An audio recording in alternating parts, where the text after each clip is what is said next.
Hey guys, tonight we're going way back, to a time of sun gods, crocodile goddesses, pyramids and papyrus scrolls with way more naughty content than your high school textbooks ever let on. That's right, we're talking about what S3X was really like in ancient Egypt. Spoiler, it wasn't all solemn rituals and tasteful murals. And just a heads up, you probably won't survive this journey without blushing at least once.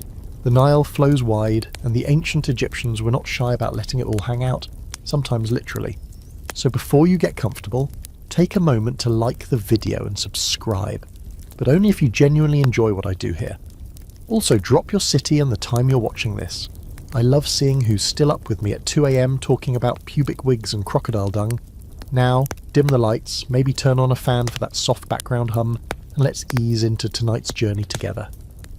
You blink against the harsh desert sun, sand kicks up around your feet as you step into ancient Thebes, a city alive with movement, smells and colour. You're not just a tourist tonight, you're a full-blown time traveller dropped right into one of the most erotically layered civilizations in human history. From the towering temples to the crowded marketplaces, there's a powerful undercurrent beneath the papyrus and limestone. Sex here isn't just a private affair, it's sacred, political and cosmic. You find yourself in front of Karnak Temple, where high stone columns reach toward the sky like ancient ribs, each etched with sacred carvings. This is where your education begins, and no, it's not a Sunday school lesson. The Egyptians weren't prudes. In fact, they considered sexual energy to be central to both divine creation and earthly stability. They even believed that the universe itself began with a solo act of cosmic, let's say, self-expression.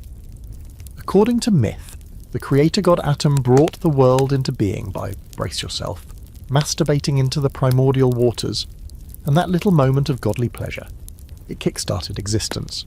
Talk about performance pressure. You take a slow walk through the temple's shadowy interior, where the priests in white linen brush past you silently. It's a sacred space, yes, but also a place where sexuality pulses just beneath the surface. Unlike later Abrahamic religions that painted desire as sinful, the Egyptians saw it as divine.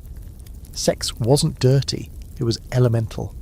That said, it wasn't a free-for-all. Egyptian society had a complicated relationship with desire. Certain acts were encouraged, others whispered about behind closed doors. Temples like this weren't just spiritual centres, they were instruments of control.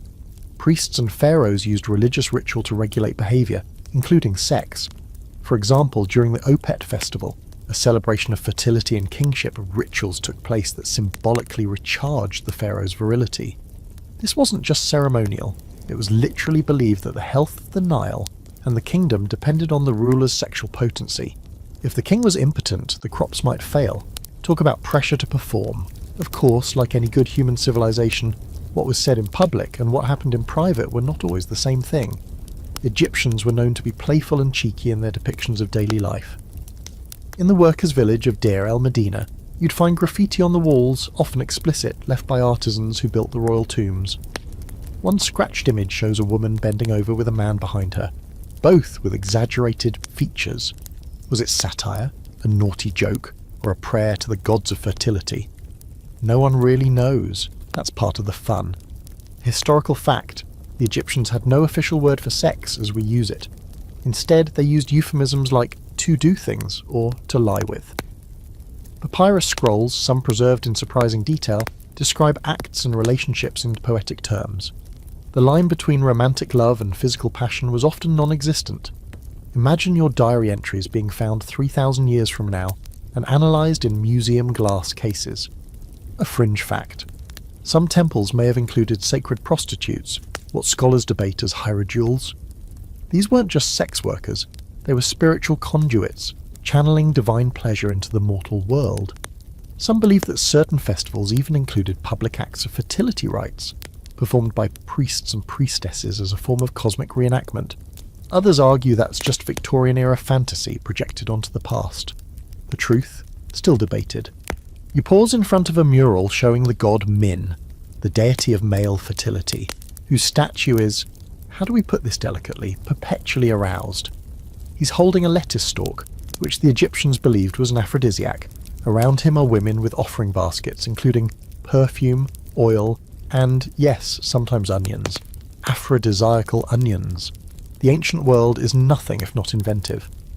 The scholarly debate here is deep. Was sex in temples purely symbolic, or did physical rites really take place? Some scholars argue that suggestive temple art and mythological narratives are just metaphors, while others point to hints in ritual texts and archaeological findings that something very real and very physical was happening behind those thick stone walls. The absence of direct evidence leaves space for speculation. Maybe it was both. Symbolic for some, literal for others. As you step out into the blazing light again, you realise just how public some of this could be. Egyptians didn't hide sexuality in the way later cultures did.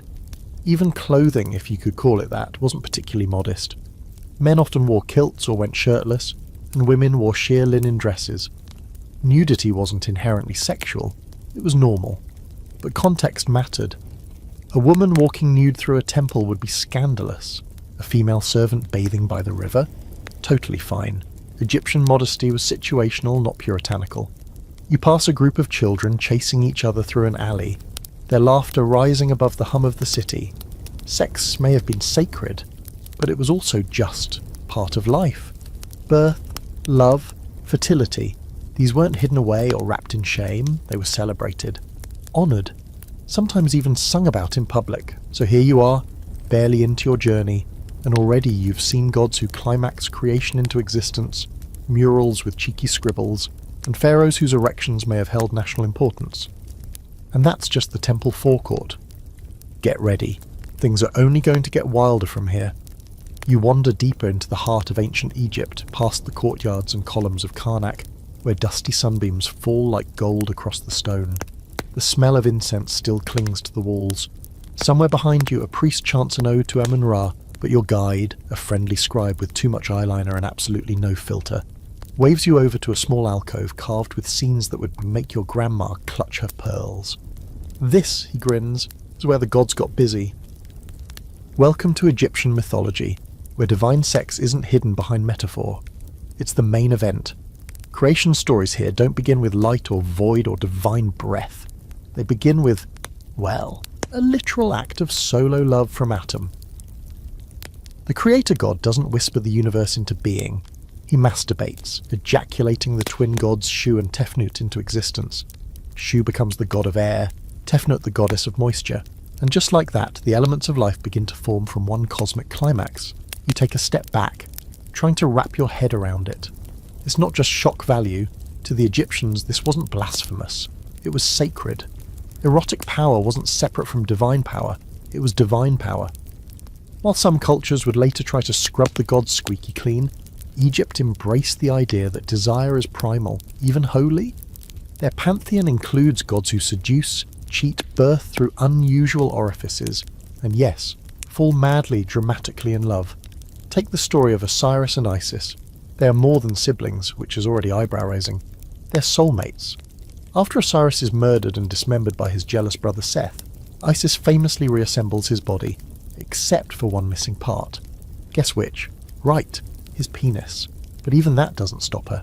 Using magic, love, and possibly some creative moulding, she reconstructs just enough to conceive Horus, the falcon-headed god of kingship.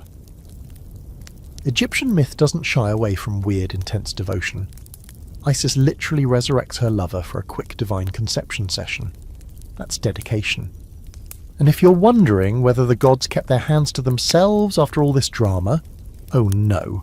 Egyptian mythology is riddled with entanglements. Hathor, goddess of love, music, and intoxication, is basically the party goddess who knows how to flirt and fight. She's sometimes merged with Sekhmet, a lioness goddess of destruction. Same goddess, different mood. Depends on how her lovers treat her. Classic.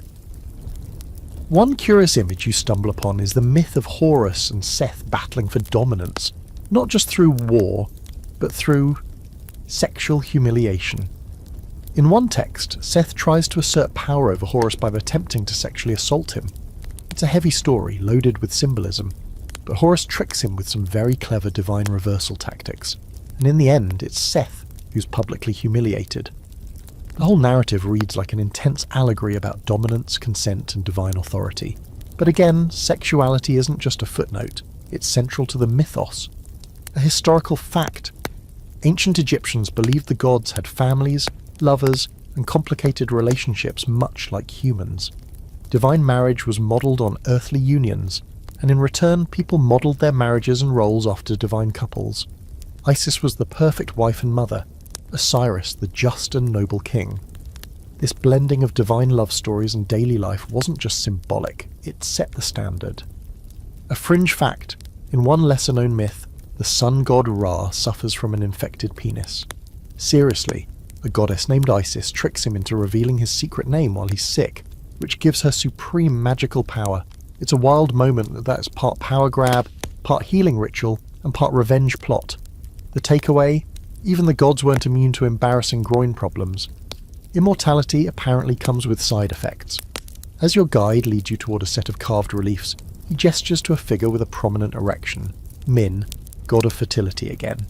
He's often shown holding his phallus in one hand and a sheaf of lettuce in the other. And no, it's not random.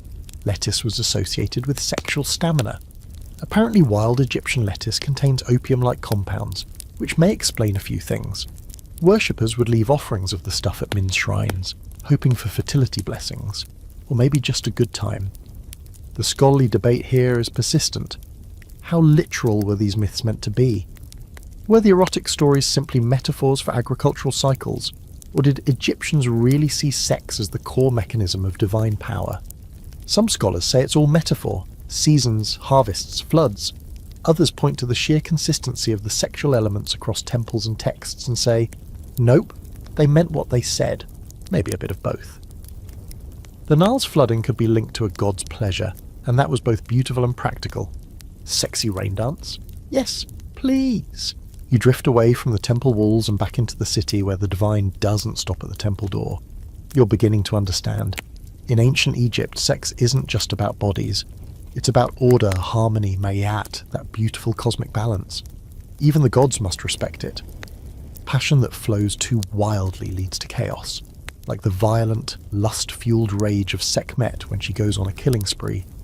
But passion channeled properly, like Isis's magical conception of Horus, brings rebirth and stability.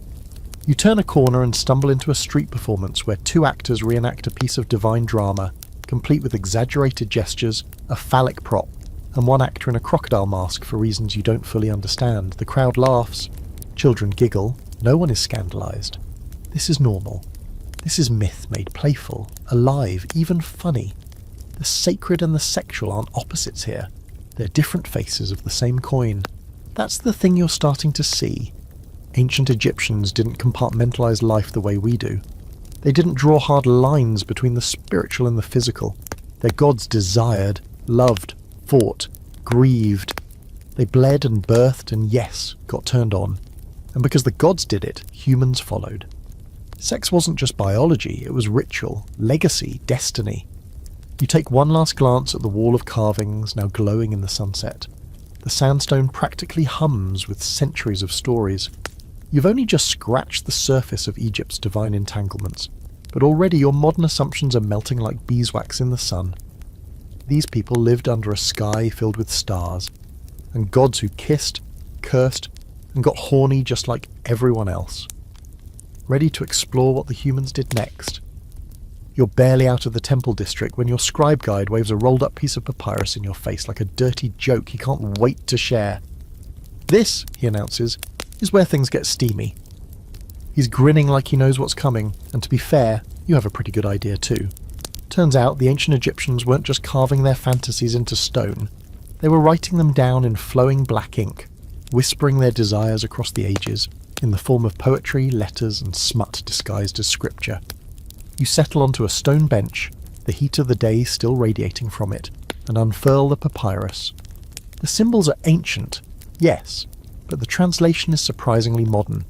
A young woman speaks of her longing, of watching her beloved from a distance. She calls him her lion, and says her heart races whenever he passes. It's romantic, sure, but then things turn vivid.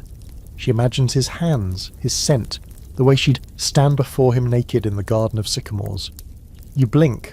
This is less Shakespearean sonnet, and more ancient thirst trap. Turns out love poetry in ancient Egypt didn't hold back.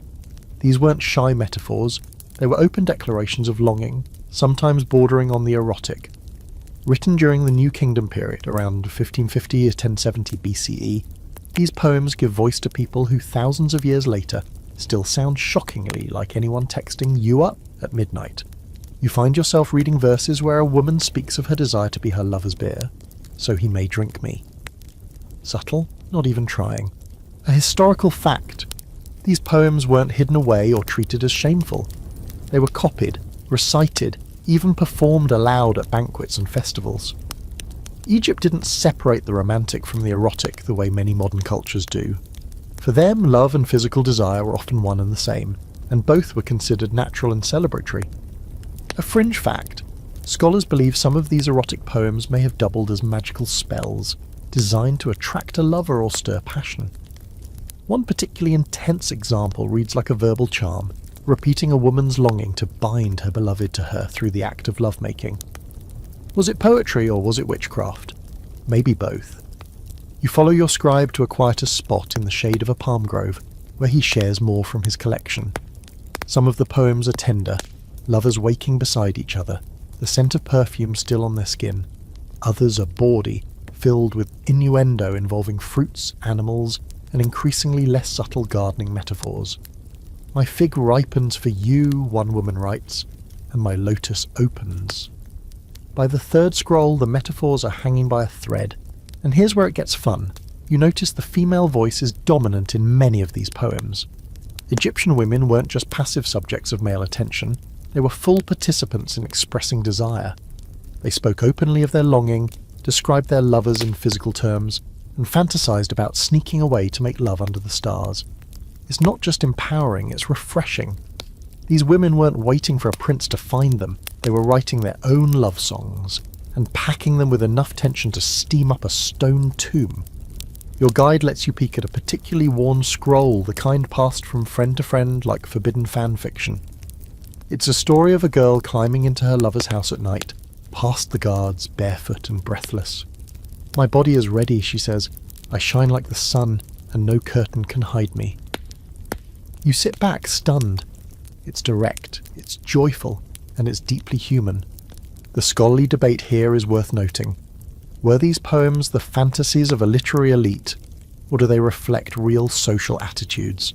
Some scholars argue that these were idealized visions of love, not actual cultural norms. Others believe they offer rare insight into everyday intimacy. After all, if these scrolls were common enough to show up in multiple archaeological digs, they probably weren't just for the nobles. So were ancient Egyptians actually whispering sweet nothings in the reeds? Or were these just the fanfics of their time?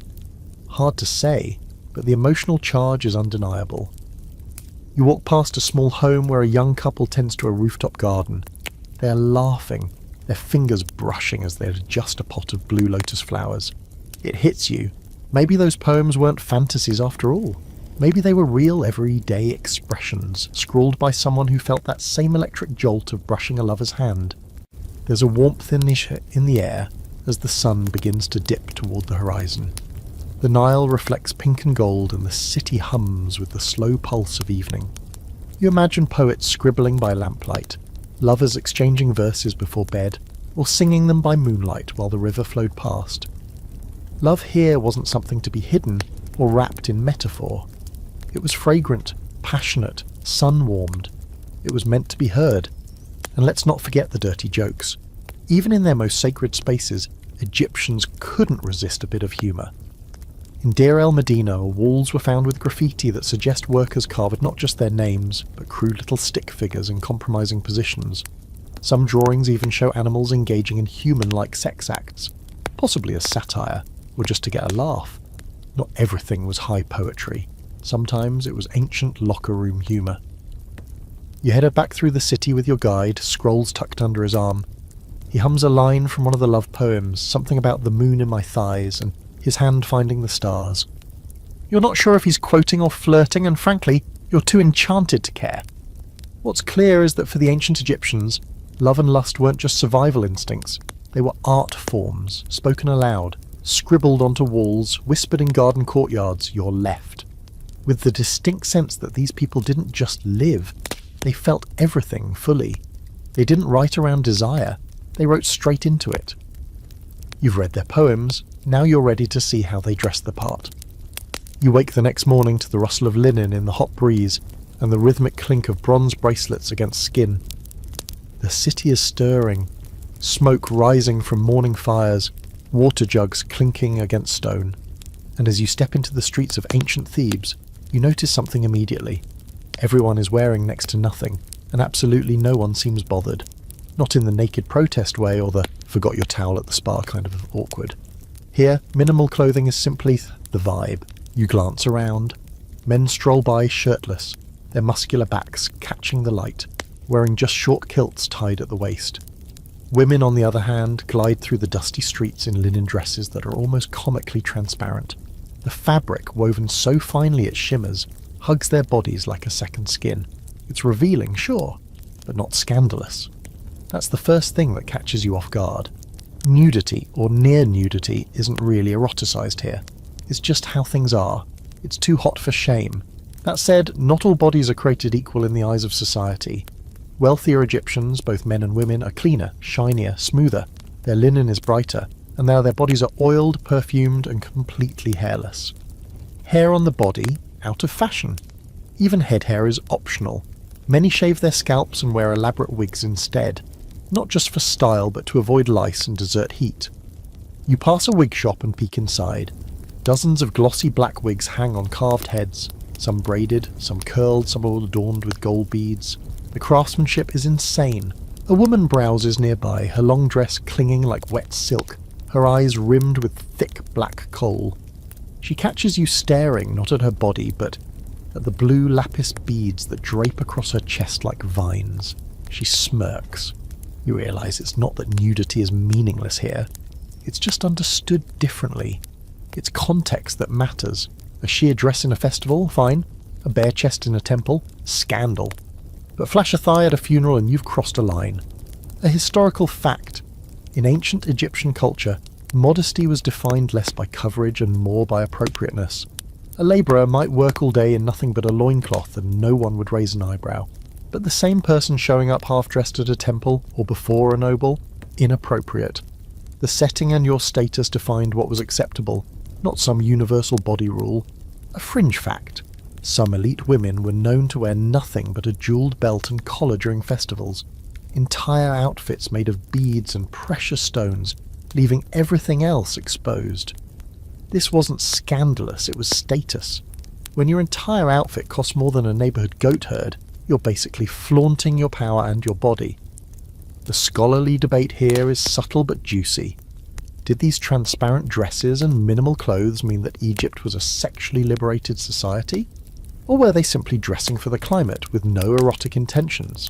Some argue that the high visibility of the body naturally fostered openness around sexuality. Others point out that visible doesn't equal available, and cultural norms still enforce decorum, especially for women. The truth likely lies somewhere in between. The body was visible, yes, but that visibility didn't give license, it gave power. You slip into a stall selling scented oils and perfumed cones. The air smells like myrrh and something sweet, like honey left too long in the sun. A merchant dabs a small copper wand into a jar and taps it behind your ear. Love potion, he winks, guaranteed to make them fall into your bed or die trying. You raise an eyebrow. Joking, he adds quickly. Mostly. Turns out perfume wasn't just a luxury, it was daily armour. Egyptians were obsessed with scent. With the body constantly exposed, body odour was the enemy. People rubbed themselves with unguents, thick scented oils, and wore cones of fragrant wax on their heads that slowly melted in the heat, coating their wigs and shoulders with perfume over time. Sexy? Maybe not the melting part, but effective? Definitely. You smell like cedar and sandalwood for hours afterward. In the background, a group of dancers rehearses for a celebration, wearing little more than short skirts, sheer veils, and strategically placed jewellery. Their bodies move in rhythm to the beat of drums and finger cymbals, and you realise this isn't just dance. It's flirtation, devotion, and story all at once. The Egyptians didn't separate physical expression from artistic expression. A festival dance could be sacred, erotic, comedic, all depending on the audience. And speaking of audience, a quick detour down an alley leads you to a courtyard where young lovers gather. They lean against pillars, laugh over dates and wine, eyes locked in private language. A girl adjusts her bead collar just so. A boy runs oil through his hair until it shines. The body is a canvas here. Oiled, scented, ornamented. A message of intent without words. It's not unlike dressing for a first date, except with fewer clothes and significantly more eyeliner. You glance down and realise that even your own appearance is drawing attention. You've been outfitted in the style of a mid-ranking scribe. Sheer tunic, simple sandals, copper bracelet, and a decent shave. It's hot, a little breezy, and weirdly freeing. No wonder everyone's glowing. They're not just dressing for survival. They're dressing for attention, and maybe connection. What you begin to understand is that in this world, the human body isn't treated like a problem to be solved or a source of shame. It's just part of the scenery, as normal as a palm tree or a stone pillar. Clothing exists, yes, but mostly as a frame, not a cover. As the sun begins to lower, casting everything in a warm amber hue, you watch people preparing for the night. Some apply fresh oil, others carefully adjust their wigs and jewellery. Lovers meet up, dancers finish their rehearsal, and the air thickens with a sense of anticipation. Everyone is on display, but no one is desperate. It's not about showing everything, it's about showing just enough. And in the soft shadows of the marketplace, as linen flutters and laughter echoes, you realise desire here doesn't scream, it shimmers. Now that you're dressed, or barely, you're ready to learn what marriage meant in this world. Spoiler, there's a contract involved, and yes, it includes the bedroom. You wander through the city with the perfume of night still hanging in the air, your sandals scraping softly against the worn limestone streets. The crowd's shifted.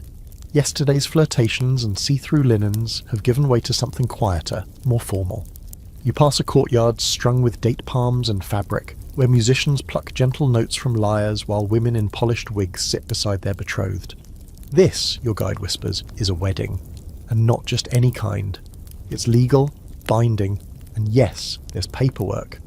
Because in ancient Egypt, love wasn't just a feeling, it was a contract. A practical, sometimes spicy, thoroughly official agreement that came with responsibilities, expectations, and more than one line about how much action should be happening between the sheets. At first glance, the ceremony seems casual. There's no priest officiating, no dramatic vows, no rings or sacred kiss. A couple simply moves in together, usually after agreeing to terms set by their families. But behind that simplicity lies an elegant structure. Marriage in ancient Egypt wasn't just social, it was economic. Land, livestock, inheritance and sex all tied into the deal. You get love, sure, if you're lucky, but mostly you get a partner who can pull their weight, especially when it comes to children and household management.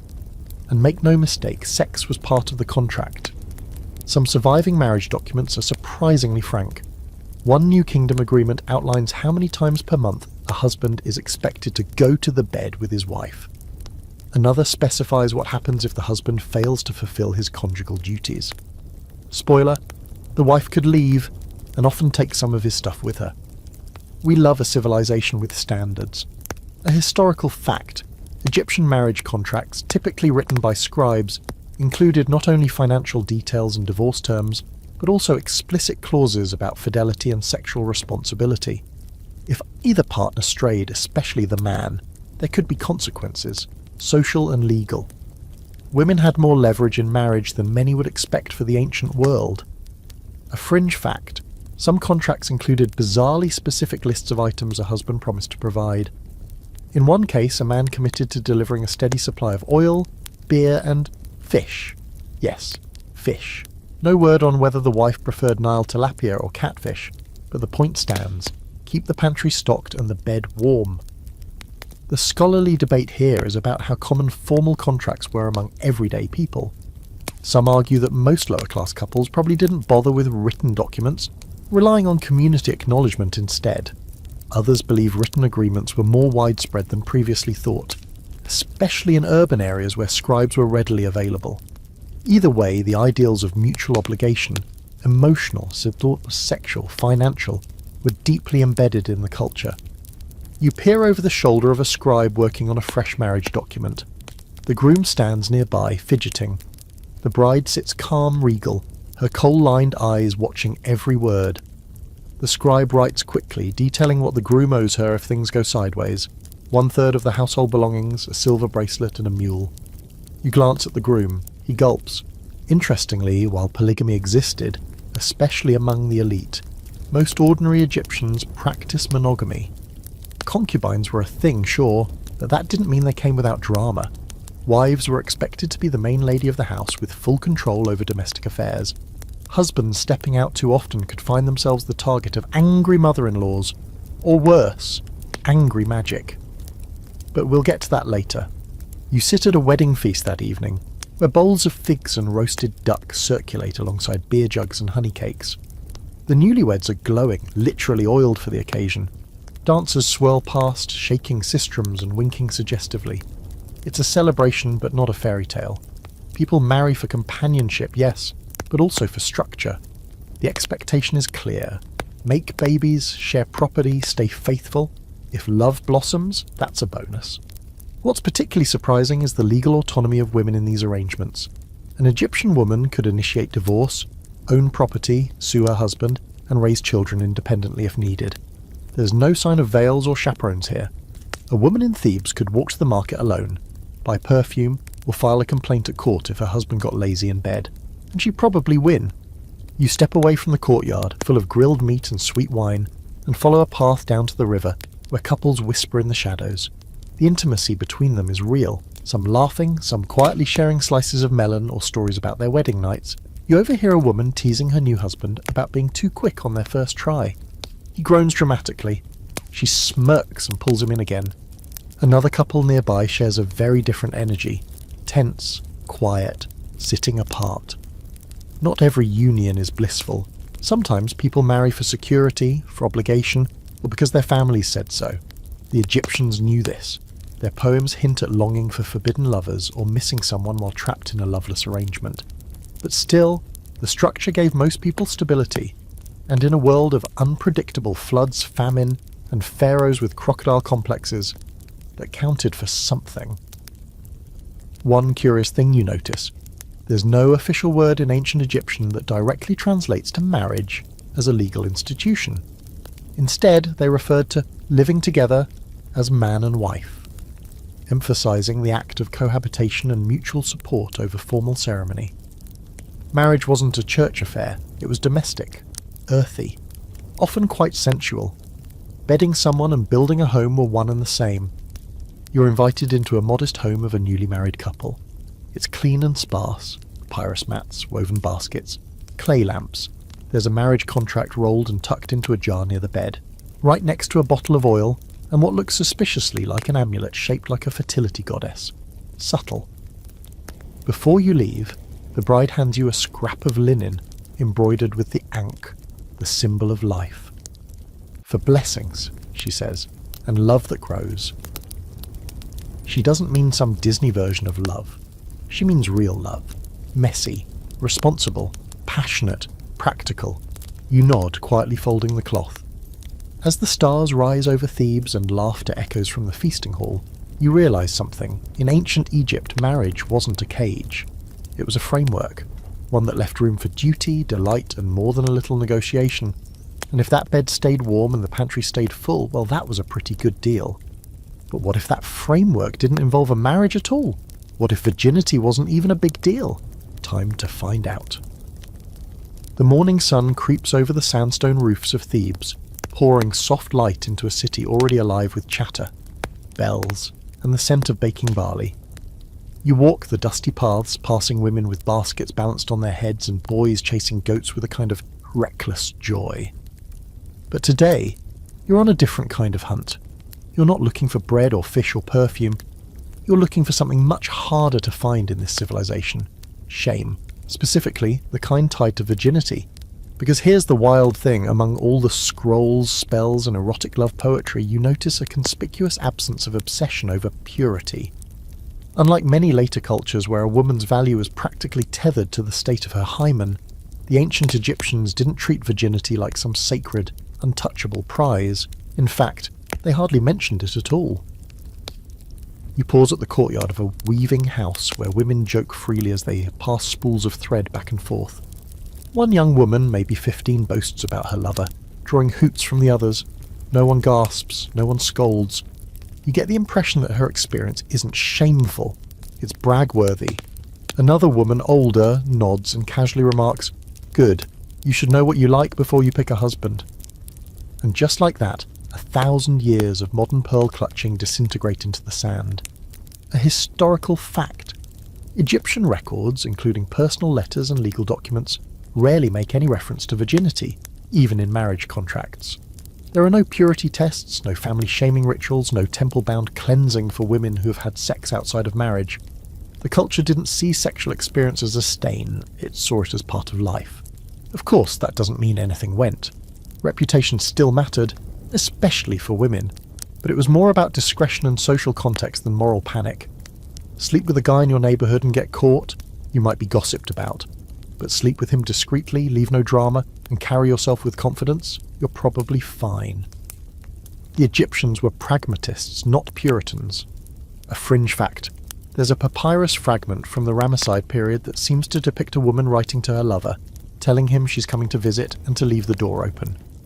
The tone isn't timid or guilt-ridden, she's assertive, playful, and clearly unconcerned about being ruined. Some scholars argue this fragment is fictional. Others think it reflects a genuine voice, one that's been influenced in other histories but thrived here in the heat of the Nile. You stroll past a school where teenage scribes in training copy lines of hieroglyphs onto shards of limestone.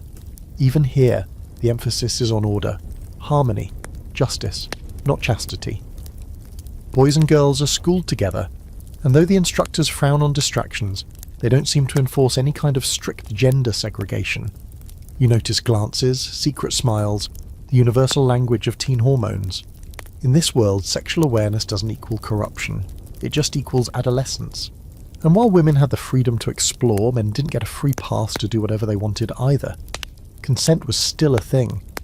Crossing that line, especially if it led to scandal or public disgrace, could end badly, even for a man. Rape, for instance, was not only a crime but a deeply shameful act, punished harshly when proven. Again, reputation, not purity, was the social currency. The scholarly debate here circles around the silence itself.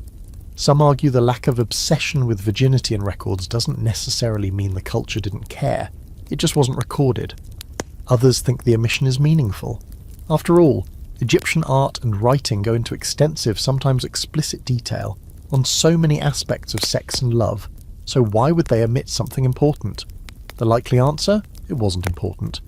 You find yourself at a riverbank bathhouse, more public spa than steamy rendezvous, where men and women sometimes wash in shared spaces. The scene is relaxed, ordinary, almost spa-like. No one is scandalized by exposed bodies. Two women rub scented oils into each other's backs, laughing at something just out of earshot. A young couple playfully splashes in the shallows. It's clear that sensuality here is part of the everyday experience, not something forbidden until a white dress and a legal document say otherwise. Later you pass a small shrine to Hathor, goddess of love, music and fertility, patroness of dancers, mothers, and frankly anyone trying to get lucky. Offerings at her feet include apples, polished mirrors, and coils of bronze jewellery. You kneel beside a woman, placing a fig in the offering bowl. For what, you ask? She shrugs.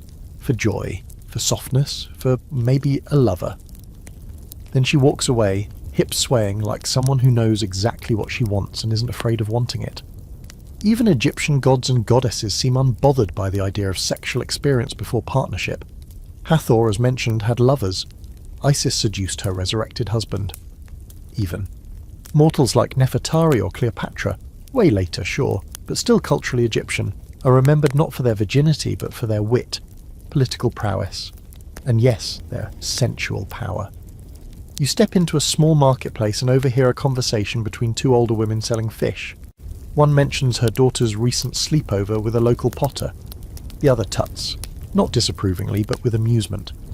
Hope he doesn't snore, she chuckles, handing over a wrapped trout. This is the tone. Not fear, not fury, just the casual acceptance of life unfolding. Still, the culture isn't without boundaries. Women who got involved with priests or nobles without permission, or who caused public disruption, could face consequences.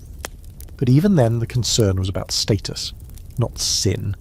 It wasn't you had sex that caused it problems. It was you embarrassed the wrong person. As the afternoon stretches on, you wander back to the quiet of a palm grove and watch a young couple lying in the shade, heads nestled close. They aren't married, maybe they never will be, but the ease with which they touch, the way they laugh without fear, it says everything. They're not breaking rules, they're just living. In ancient Egypt, sex before marriage wasn't a ticking bomb waiting to explode someone's value. It wasn't loaded with dread or mythic weight.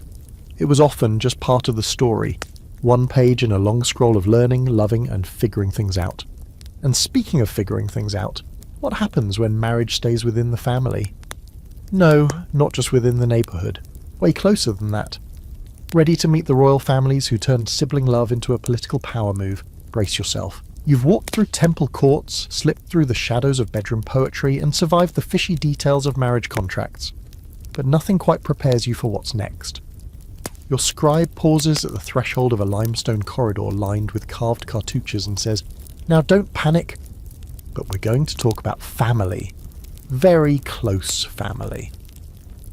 He leads you inside with a smirk, like someone delivering both a history lesson and a juicy bit of palace gossip. And here it is, the wild linen-wrapped truth. In ancient Egypt, especially among the elite, incest wasn't taboo. It was policy. You step into a gallery covered in images of powerful couples gazing lovingly at each other. Husband and wife, yes, but also brother and sister. Sometimes half-siblings, occasionally father and daughter. It's the kind of thing that makes modern eyebrows launch into orbit, but here, it's just another tool of dynastic power. The gods did it after all. So why shouldn't the Pharaohs? And that's the key. Divine precedent. The myth of Osiris and Isis, sibling lovers, perfect parents, resurrected soulmates, wasn't just a bedtime story, it was a blueprint. Pharaohs weren't regular kings, they were gods on earth. And if the gods kept it in the family to preserve their sacred bloodlines, then mortal rulers would do the same. Political strategy wrapped in spiritual justification. A historical fact.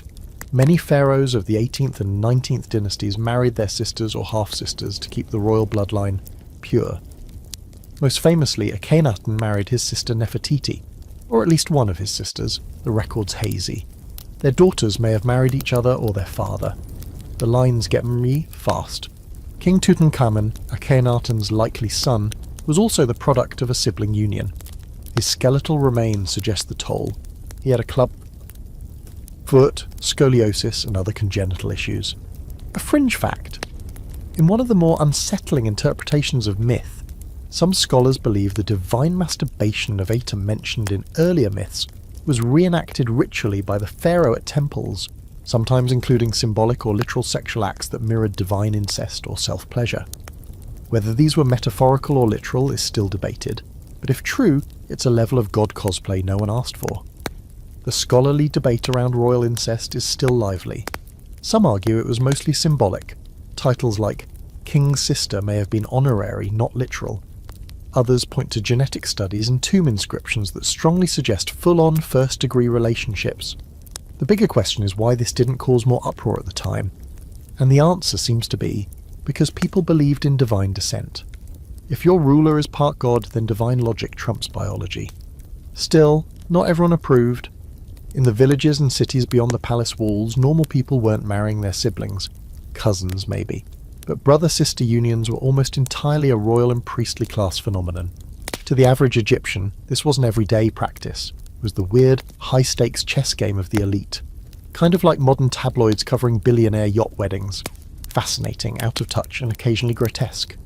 You step into the House of Life, the scribal and record-keeping centre of the temple complex, and find walls lined with genealogies, names stacked like bricks, pharaoh, sister, wife, a daughter didn't bride. Oh, it's dizzying.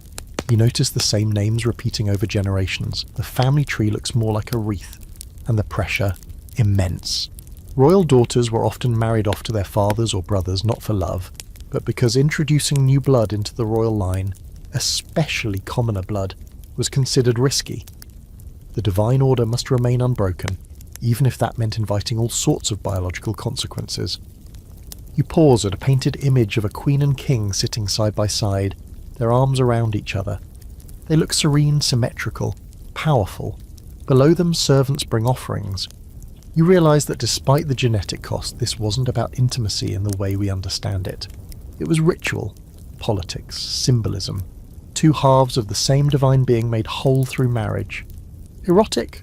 Maybe, but mostly symbolic perfection. They weren't just ruling Egypt, they were Egypt. It gets even more complicated when you consider gender roles. Some queens, like Hatshepsut, took on male regalia and ruled as pharaoh in their own right. Others served as God's wife of Amun, a religious role often given to royal daughters, which sometimes required them to remain celibate, or possibly ritually participate in temple sex rites. The line between personal identity and political performance was blurry at best. You wander into a tomb where frescoes show family members performing rituals together. A brother places a flower crown on his sister bride. Their son stands behind them, born of both divine and human lineage. The air in the tomb feels heavy, not with judgment, but with weight. You're not sure if it's reverence or regret, maybe both. In the marketplace outside, you overhear a street storyteller retelling the story of Osiris and Isis to a gaggle of children. She's animated, throwing in sound effects and dramatic voices. The kids giggle. No one flinches at the sibling love story. To them, it's myth, familiar, a story older than dust. The moral isn't boo, that's wrong, but love revives. Love protects. Same story, different lens. And yet you can't help but feel the friction between the ideal and the real. These dynastic pairings often led to succession crises, secret rivalries, and, in some cases, actual war. When you keep the family that tight, things tend to explode. After all, who needs enemies when your brother is also your father-in-law? Still, in the eyes of the ancient Egyptians, these unions weren't seen as taboo. They were divine enactments, performances of celestial unity that kept chaos at bay and the Nile flowing. Love may not have been the point, but duty certainly was. You leave the tomb and step back into the harsh light of the desert, blinking. A hawk circles overhead, a nod from Horus himself. You're beginning to understand the delicate, sometimes strange dance between mythology, power, and sex that shaped Egypt's ruling class. And just when you think it couldn't get more intense, you hear whispers of a tomb where the walls don't just show kings and queens holding hands, they show much more. Erotic images, explicit positions, ancient acrobatics.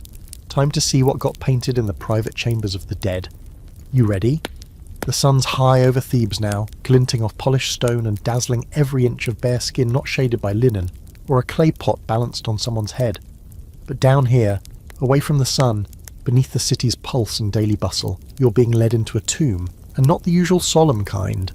No grim-faced gods or mournful processions carved in stiff relief. This place is different. The torchlight flickers against the wall, and your guide, whispering like a kid about to show you contraband, waves his hand toward a panel of artwork that makes your jaw slacken and your inner historian scream, "No way!" Because here, painted in faded but unmistakable clarity, are two people mid-thrust, one hand gripping the wall for leverage, the other tangled in hair.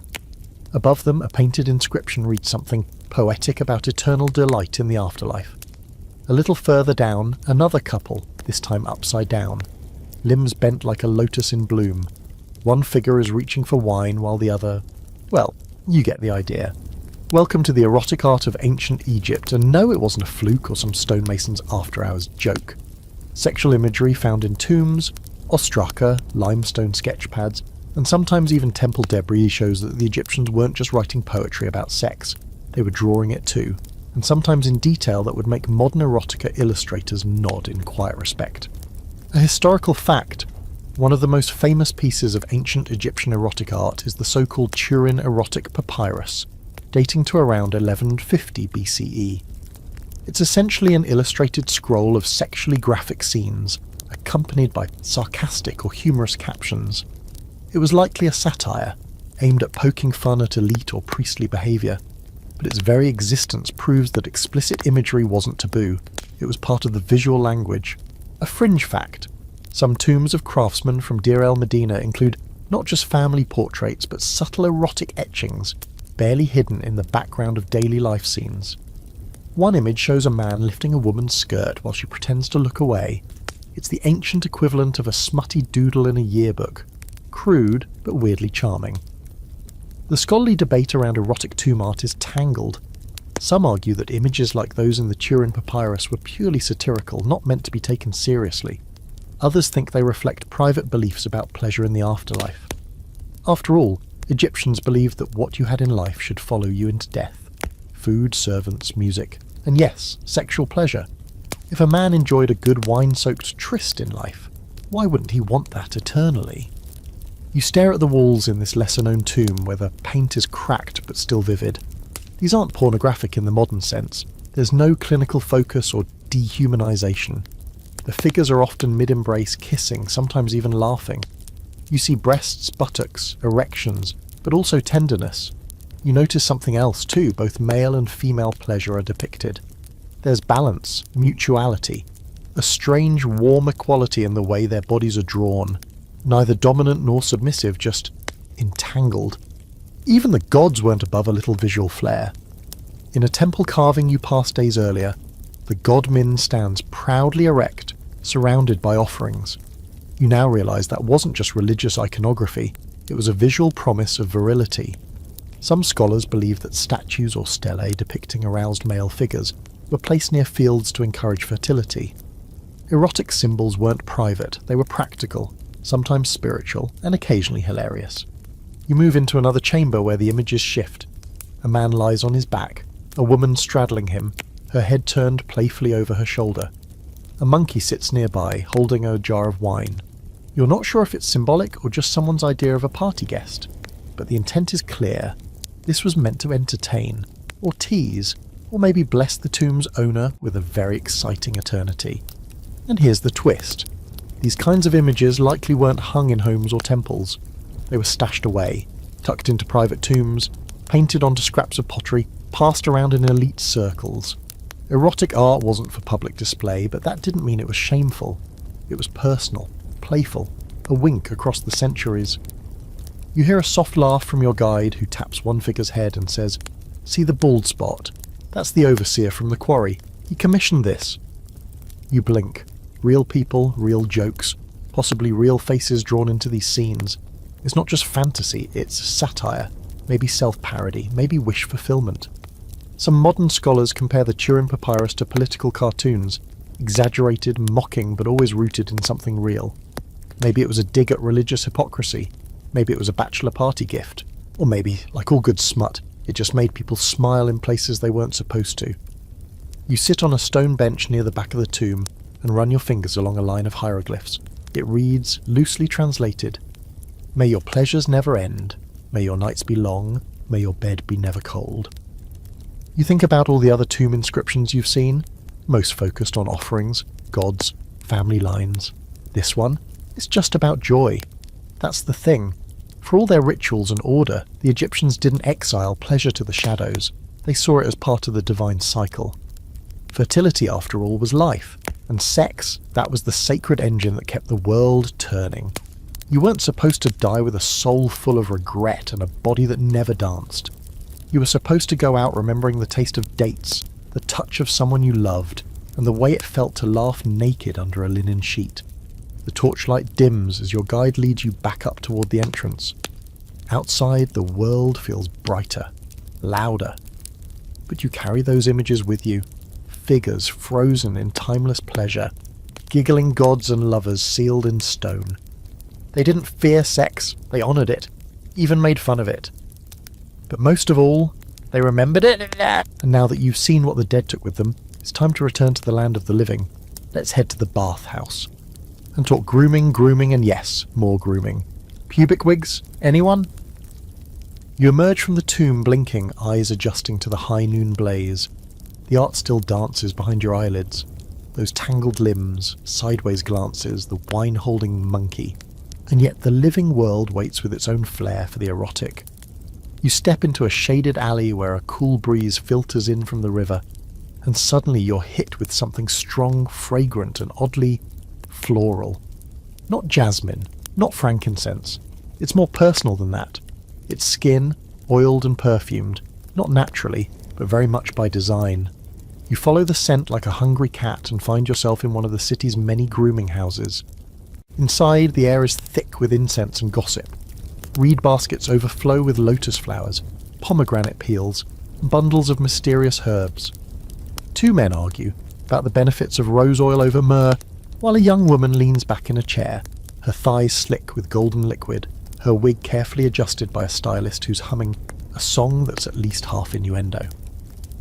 Welcome to the beauty culture of ancient Egypt, where grooming isn't just about cleanliness, it's sex, status, seduction and survival, all rolled into a polished, hairless, sweet-smelling package. Let's start with the basics. Nobody here is walking around with pit hair or stubble. In ancient Egypt, being smooth was everything. Women, men, royalty, servants, if you could afford it, you got rid of it. Razors made from sharpened bronze, tweezers, sugaring pastes and pumice stones were all used regularly to maintain a polished look.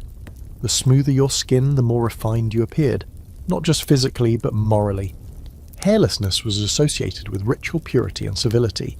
Hair, especially in the wrong places, was animalistic, chaotic, uncultured. A historical fact, Egyptians removed all body hair from their bodies as part of regular hygiene, but especially for intimacy and ritual cleanliness. Both priests and prostitutes underwent regular full-body shaves.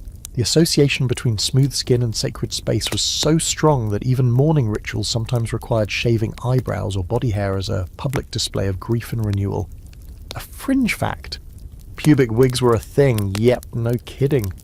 For those who wanted to stay stylish while still adhering to the era's obsession with smoothness, there were wigs not just for the head but for down below. They were made from human hair, sometimes dyed or perfumed, and affixed with beeswax or tree resin. Why? Fashion, symmetry, allure. Possibly even to signal status or sexual availability. Think less Merkin of shame and more Velvet Elvis of the pelvis. The scholarly debate rages on about whether these wigs were used broadly or were exclusive to the elite and performance communities. Some argue they were mainly for dancers and courtesans, who wore them like accessories, part of an erotic costume. Others believe they may have had ritual purposes, especially in ceremonies tied to fertility or sexuality. But one thing is certain, the attention Egyptians gave to their nether regions makes modern manscaping look lazy. You take a seat near a woman being massaged with scented oil, her skin shines like polished bronze, and her wig is adorned with tiny gold beads that chime softly when she shifts. She's smiling, clearly enjoying the pampering, while her groomer applies thick, fragrant resin to her underarms and then flicks it off in one smooth motion. She barely flinches.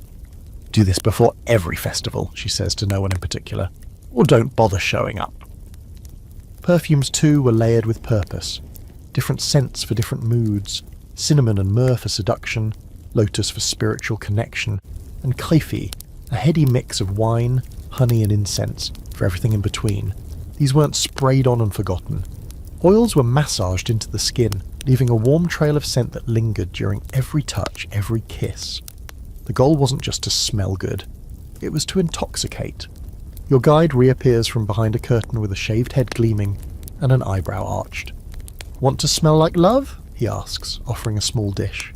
Inside, a thick paste glows gold in the lamplight. You dab a bit on your wrist, and the scent, sweet, spicy and musky, hits you with the force of a well-aimed pickup line.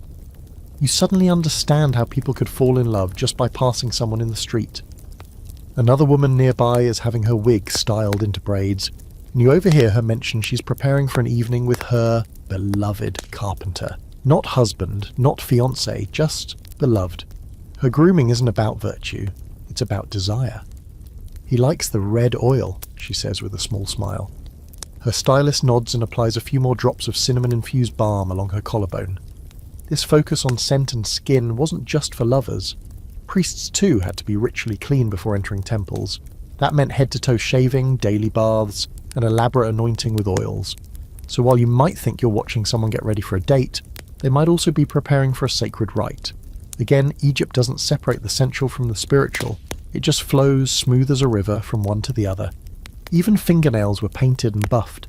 Henna was used not just for decoration, but to cool the body and protect the skin. Some dancers dyed their fingertips and nipples bright red for performances, symbolizing fertility, fire, or just bold confidence. Cosmetic chests found in tombs included mirrors, razors, tweezers, and tiny pots of pigment for eyes, lips, and yes, intimate areas. Everything had its place, and every place had its meaning. You pass a group of young men lounging under a canopy, their torsos oiled and shining. One is having his feet scrubbed, while the others swap stories about a girl at the beer house, who apparently smells like summer figs and whose wig has little silver bells that tinkle when she walks. Like music, one of them says dreamily. You get it. Desire here is a full sensory experience. As you leave the grooming house, your skin slightly tingling from a sample scrub and your wrist still humming with that red oil scent, you realise this isn't just about aesthetics. It's ritual, performance and self-expression. Whether you're a dancer, a priest, a lover, or all three, your body is a message, and it needs to be perfectly, seductively, unmistakably legible. So now you look the part, smell the part, and maybe even feel the part. But what about control? How did they keep all this desire from turning into a full-on population boom? Time to visit the apothecary and ask about contraceptives. Warning, things are about to get real squishy. You follow your nose through a crooked side street, past jars of cumin, racks of drying fish, and the faint scent of goat dung, until you arrive at a clay-walled apothecary wedged between a basket maker's stall and a woman selling what can only be described as aggressively fermented figs. Inside, the air is thick with herbs, chalk dust, and something swampy. Your guide nudges you forward with the glee of someone who knows what you're in for. Time to talk about birth control, he says, holding up a bowl of greenish paste. And yes, that is exactly what you think it is. So here we are, in the sacred and sometimes terrifying realm of ancient Egyptian contraceptives. This isn't your modern pill bottle or latex safety net. This is handmade, experimental, sometimes surprisingly effective, sometimes crocodile-based. And it all starts with a question every civilization eventually asks. How do you enjoy sex without creating a miniature version of yourself every time? A historical fact. Egyptians were among the earliest known cultures to use documented contraceptive methods. Texts from as early as 1850 BCE, like the Kahun Gynecological Papyrus, describe methods for preventing pregnancy, managing fertility, and even choosing the sex of a child. It's a blend of science, magic, and sheer gumption, because some of these methods are not for the faint of heart. Let's start with the crocodile dung. Yes, it's real. Women would mix the excrement with honey and sour milk, form it into a paste and insert it vaginally using linen or reeds. The idea was to create a physical barrier to block sperm, with the added antibacterial properties of the dung possibly providing bonus protection. Now, is it sanitary? Absolutely not. Does it scream high risk of infection? Oh yes, but desperate times call for desperate, and shockingly creative measures. A fringe fact. Some researchers argue that fermented dung may have had mild spermicidal properties due to its lactic acid content. It's not exactly FDA approved, but in a twisted way it's a kind of ancient precursor to today's acidic vaginal gels. Others think it was mostly symbolic, meant to spoil the womb, magically rendering it inhospitable. Whether it worked, that's anyone's guess, but the fact that women kept doing it means someone thought it did. You watch as the apothecary mixes another blend, acacia gum, ground dates, and honey. This one smells considerably better, and your guide tells you it was also inserted as a pessary. Modern science has shown that acacia ferments into lactic acid, which may have indeed acted as a spermicide. So oddly enough, the Egyptians might have been onto something, especially considering they figured this out thousands of years before microscopes were a thing. Shelves nearby are stacked with herbs, mint, fennel, coriander, myrrh. Some were used to regulate periods or induce miscarriages. A woman with sharp eyes and ink-stained fingers purchases a pouch of silphium, a now extinct plant rumoured to be the gold standard in ancient birth control. She smiles as she tucks it into her sash. 3 drops and the womb sleeps for a moon, she says softly. You raise a brow. Your guide leans in and mutters, if that's true, the Romans stole it later and over-harvested it to extinction. History's oldest contraception shortage. The scholarly debate around Egyptian contraceptives centres on intention versus effectiveness. Did these methods actually prevent pregnancy, or were they more about magical thinking? Some argue that many of these remedies were symbolic, intended to appease fertility gods or the distract malevolent spirits believed to cause pregnancy or miscarriage. Others say there's too much consistency in the records to dismiss them as superstition. There's no doubt that women were actively trying to control their reproductive fate. The real question is how often it worked, and at what cost. Outside, a midwife gives you a side-eye as she packs up her kit. Linen rags, herbs, a carved ivory amulet shaped like Bes, the dwarf god of fertility and childbirth. No one wants too many mouths to feed, she says, especially not by accident. She shrugs and walks off toward a river hut, probably to help with either a birth or a strategically timed tea. Abortifacients too are part of the toolkit. Though less openly discussed, recipes survive that hint at herbal mixtures designed to cleanse the womb or return it to its empty state. These included ingredients like pomegranate rind, juniper, and even castor oil. The lines between contraception and early abortion weren't as rigid as they are now. Fertility was a cycle, and women sought control over all stages of it. You notice that in many cases, contraception was women's work.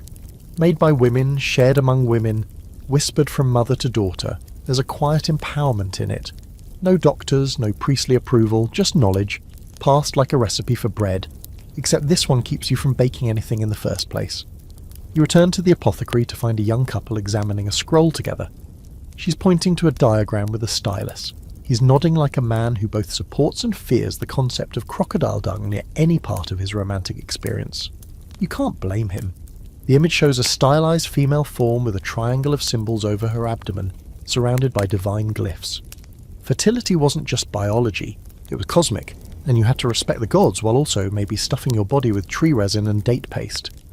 Back on the street, a market vendor sells amulets meant to protect the womb or cool the fire of conception. Some are carved into ankhs, others shaped like frogs or scarabs. Whether you believe in their power or not, one thing's clear. The Egyptians took sex and reproduction seriously, but not rigidly. They experimented. They blended science with magic. They found ways to control their bodies long before modern medicine showed up with charts and pamphlets. And that control gave them choices. Sex could be for pleasure, not just procreation. Lovers could meet under fig trees without fear. Dancers could flirt without unintended legacies. Women could take the lead in a culture that, while patriarchal in many ways, gave them the tools to say not now and mean it. You take one last look at the jars of herbs and sticky pastes and thank every deity you've met today that your participation was strictly observational.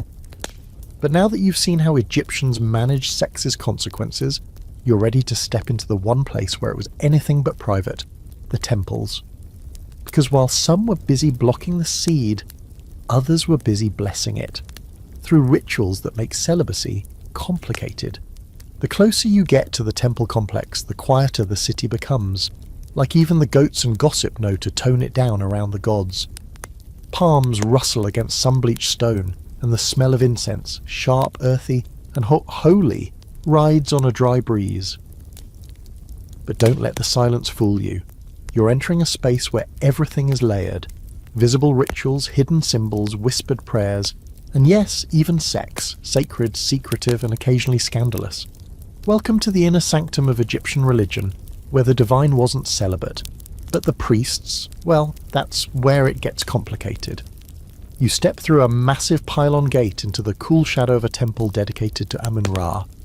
Inside, the ceilings loom like mountain caves, and the walls pulse with stories etched in stone, pharaohs bowing, gods embracing, offerings stacked high like celestial grocery lists.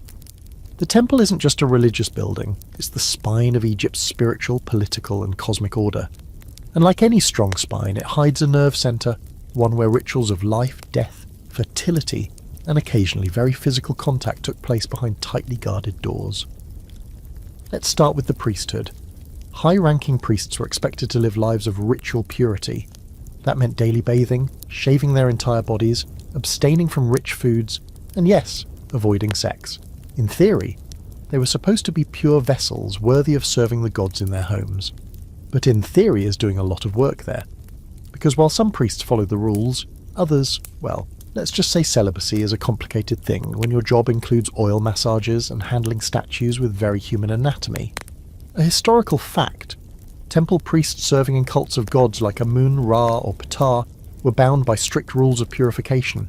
They shaved everything, head, body, even eyebrows, and bathed 4 times a day. Before entering the inner sanctum, they had to fast and abstain from sex. The idea was that the body had to be a clean vessel before approaching the divine. But these rules were applied more loosely outside the holiest hours, and not all ranks were held to the same standard. A fringe fact, some theories suggest that in the earliest periods, sacred sexual rites, possibly including intercourse or simulated sex acts, were performed as part of temple festivals. This is particularly suggested in the cults of fertility deities like Hathor and Min. One legend claims that the pharaoh himself would perform a ritual masturbation ceremony at the edge of the Nile to honour Atum's original act of creation. Picture that next time you see a statue of Ramses. The scholarly debate hinges on just how literal these acts were. Did they really happen, or were they symbolic? Some researchers think these rituals were metaphorical, perhaps acted out with statues, not bodies. Others argue the ceremonies, particularly during fertility festivals like the Feast of Opet or the beautiful Feast of the Valley, may have involved real physical acts, even public ones, meant to reenact the god's generative power. The lack of direct records leaves room for speculation, but where there's incense, there's usually fire. You're led through a narrow corridor flanked by statues of lion-headed Sekhmet, goddess of war and passion. Her duality isn't subtle. She can destroy with heat or inflame with desire. Many temples honoured her with rituals meant to cool her fury, offerings, prayers, and in some traditions dances and performances designed to appease her sensual nature. This wasn't about suppression, it was about balance. Your guide takes you to a side chamber, darker and more intimate, where a statue of Hathor, the goddess of love and pleasure, rests behind a veil of scented cloth. This is where things get interesting. Hathor's priests and priestesses weren't required to be celibate. In fact, some scholars believe her cult involved acts of sacred sexuality, ritual dancing, erotic music, and maybe even divine coupling. Temple dancers performed during festivals wearing little more than gold jewellery and perfume cones melting into their wigs, their movements meant to stir both the spirit and the body. Nearby, musicians rehearse with sistrums and frame drums. A singer hums a melody that drips like honey. You watch a dancer practice her slow turns, arms out, hips swaying in hypnotic rhythm. There's nothing crude about it. It's sensual, yes, but also elegant, reverent. In this context, eroticism is an offering, not a transaction. You sit with a young initiate, her skin still bearing the faint scent of lotus oil. She tells you that sacred sexuality isn't about indulgence, it's about embodying the divine. When I dance, she says, I become Hathor. I invite joy, fertility, sweetness into the world. Her voice is calm, steady. Not bragging, just explaining how intimacy, art and holiness melt together, taught together like wax under the desert sun. And then there's Min, the god of male potency. His shrines often featured a large erect phallus, sometimes wrapped in cloth and anointed with oils. Offerings at his feet included lettuce, wine, and libations poured with very deliberate wrist action. Celebrations in his honour sometimes featured public displays of arousal, statues, and even dances that mimicked his eternal virility. Scholars debate whether real acts were performed in these rituals or whether the point was simply to channel his power symbolically. Either way, the message was clear. Sex was sacred, not separate. You wander into the deepest part of the temple, what would have been the Holy of Holies, where only the highest priest or the pharaoh could enter. Here, the gods were believed to dwell in their most potent form, and it's not lost on you that these gods weren't sterile beings floating above it all. They had bodies, desires. They kissed, mated, birthed. Their temples were not just sanctuaries, they were boudoirs of the divine. Back outside, the light stuns your eyes. The heat hits harder now, like the sun's trying to burn away what you just saw. The line between sacred and sensual is thinner than you expected. In Egypt, the body wasn't dirty. It was a vessel. Pleasure wasn't temptation. It was tribute. Whether in prayer, in ritual, or under the veil of incense, sexuality lived side by side with piety. And priests? They walked a razor-thin edge between purity and passion. You walk past a novice scrubbing the temple steps with rosewater, his bare scalp glinting in the light. He looks up and grins as if to say, yeah, it's weird, but it works. Now that you've seen how religion sanctified desire, it's time to find the magical tools people use to influence it. Charms, potions, incantations, and maybe a few amulets that promise to make you irresistible. Let's go shopping. The sun slouches toward the horizon now, casting Thebes in a gold-drenched calm that makes even the most crowded streets feel like a dream. But the city isn't slowing down. Not really. It's just shifting. The markets are quieter, yes, but a different kind of commerce is picking up. You're following your guide now through a back alley lined with apothecaries, incense sellers, and charm peddlers. They call it the Whisper Market, though no one really whispers here. They mutter, chant bargain, and occasionally shout when someone tries to pass off painted wood as lapis lazuli. You've come looking for something special tonight. Not bread, not wine, not even a bronze amulet of Horus for good luck. You're here to shop for magic. Specifically, magic of the heart, the hips, and the loins. Welcome to the world of ancient Egyptian fertility magic and amulets, where sex, desire, and supernatural belief are tied together with linen cords and sealed with a prayer. You stop at the first stall, a cluttered table piled with figurines and beads. The merchant, a wiry man with a voice like crushed papyrus, greets you with a crooked smile and a handful of carved frogs. For virility, he says, pressing one into your hand. Smooth and green, probably glazed faience, shaped like a little squatting frog with wide eyes and an eternal smirk. Frogs are for life. Fast swimmers, you understand? You do understand, too well. A historical fact. Frogs were sacred symbols of fertility in ancient Egypt, tied to the goddess Heket, who was associated with childbirth and renewal. Amulets in her image, often as frog figurines or pendants, were worn by women hoping to conceive, or by men who wanted to help get the job done. In labour, women sometimes clutched frog charms or placed them beneath their mats to ensure a safe delivery. A fringe fact. Some amulets weren't just for fertility, they were designed to increase sexual stamina or arousal. One common charm was shaped like a ithyphallic dwarf. Yes, that means erect, believed to ward off impotence and bad luck in the bedroom. These weren't subtle either.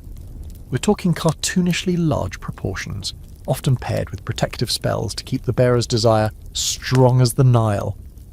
That's a real line from a surviving love incantation. Romance! You duck into another stall draped in linen and shadow. This one sells oils, powders, and spells written on strips of papyrus. A middle-aged woman with coal-smudged eyes is measuring something into a clay bowl. Coriander and fenugreek, she mutters, to make the body ready. She sees you and nods toward a shelf filled with small vials. This one's for arousal. This one makes you more attractive. This one, she adds with a wink, gets you out of awkward situations afterward. You look closer. Each bottle is labelled in red ink, and beneath the instructions are tiny hieroglyphic prayers, half medical, half mystical. Many blend the physical with the magical. Rub on the thighs and wrists before speaking with your beloved. Mix with beer and drink under moonlight for full effect. Bury beneath his threshold if he ignores your affections. That last one comes with a warning not to overuse it. Love magic, it seems, has its fine print. Your guide translates a fragment of one spell aloud. It's a love incantation meant to bind a man's heart and body to the speaker. It goes, "Let his desire rise like the sun.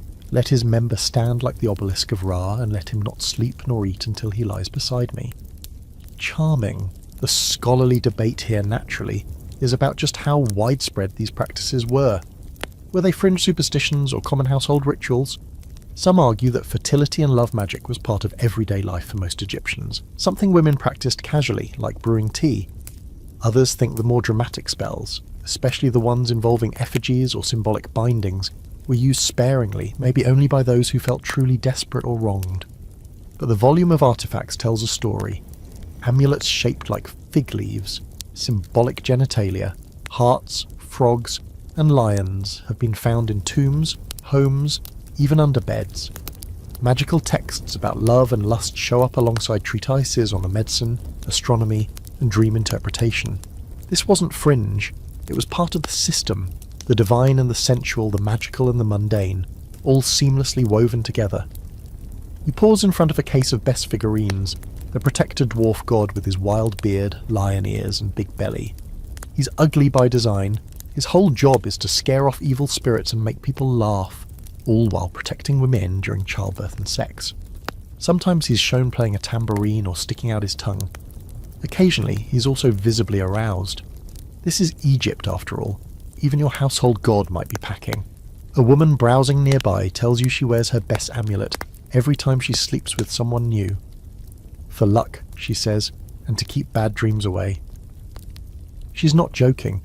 Bess was serious protection, invoked in bedroom matters both consensual and complicated. Another vendor is selling love knots, thin leather cords tied in precise patterns and sealed with wax. The buyer is instructed to recite the beloved's name while untying the knots slowly, one by one. It brings their heart closer, the seller explains. If you do it right, they'll show up before the last knot is undone. You ask if that really works. The seller shrugs. If not, at least you tried. Some spells were less charming. In a bundle of old papyri you glimpse words meant to punish infidelity, to bind someone's body so they can't perform sexually with anyone else, to cause shameful dreams and softened flesh. This is the dark side of love magic. Jealousy, control, vengeance. One particularly bitter spell calls on Sekhmet to burn the loins of an unfaithful lover. Not exactly a Hallmark card, but emotionally relatable. As the last light drains from the sky, casting the stalls in a hazy glow, you hold a small clay amulet shaped like a fig. The merchant says it's for passion. You can't tell if he means romantic or general zest for life, but you pocket it anyway, just in case. You leave the wisp market feeling both slightly enchanted and mildly concerned that something is already working on you. Whether it's the spell powder under your sandal or the frog amulet tucked in your sash, the city feels more alive. You're humming a temple tune without realizing it, your skin still tingling with the ghost of red oil. Magic here isn't dramatic. It's not about wand waving or lightning bolts. It's practical, intimate, tied to the body like linen to skin. You don't cast a spell at someone, you tie it into your daily life. And maybe that's the real enchantment. Next up, let's go knock on the palace door. Because if this is what the average citizen's doing, just wait until you see what Pharaoh's up to, with his concubines, dancers, and a harem as politically charged as it is pleasure-filled. The sun is down now, but the palace never really sleeps. Firelight flickers from tall brass braziers, casting rippling shadows on colonnades that stretch endlessly into darkness. You're outside the gates of the royal compound, where guards in feathered helmets keep a practiced eye on everyone and everything, including you. But your guide flashes a signet, don't ask where he got it, and with a nod, you're allowed to enter. Not just the throne room, not just the administrative halls, but deep into the heart of royal pleasure itself.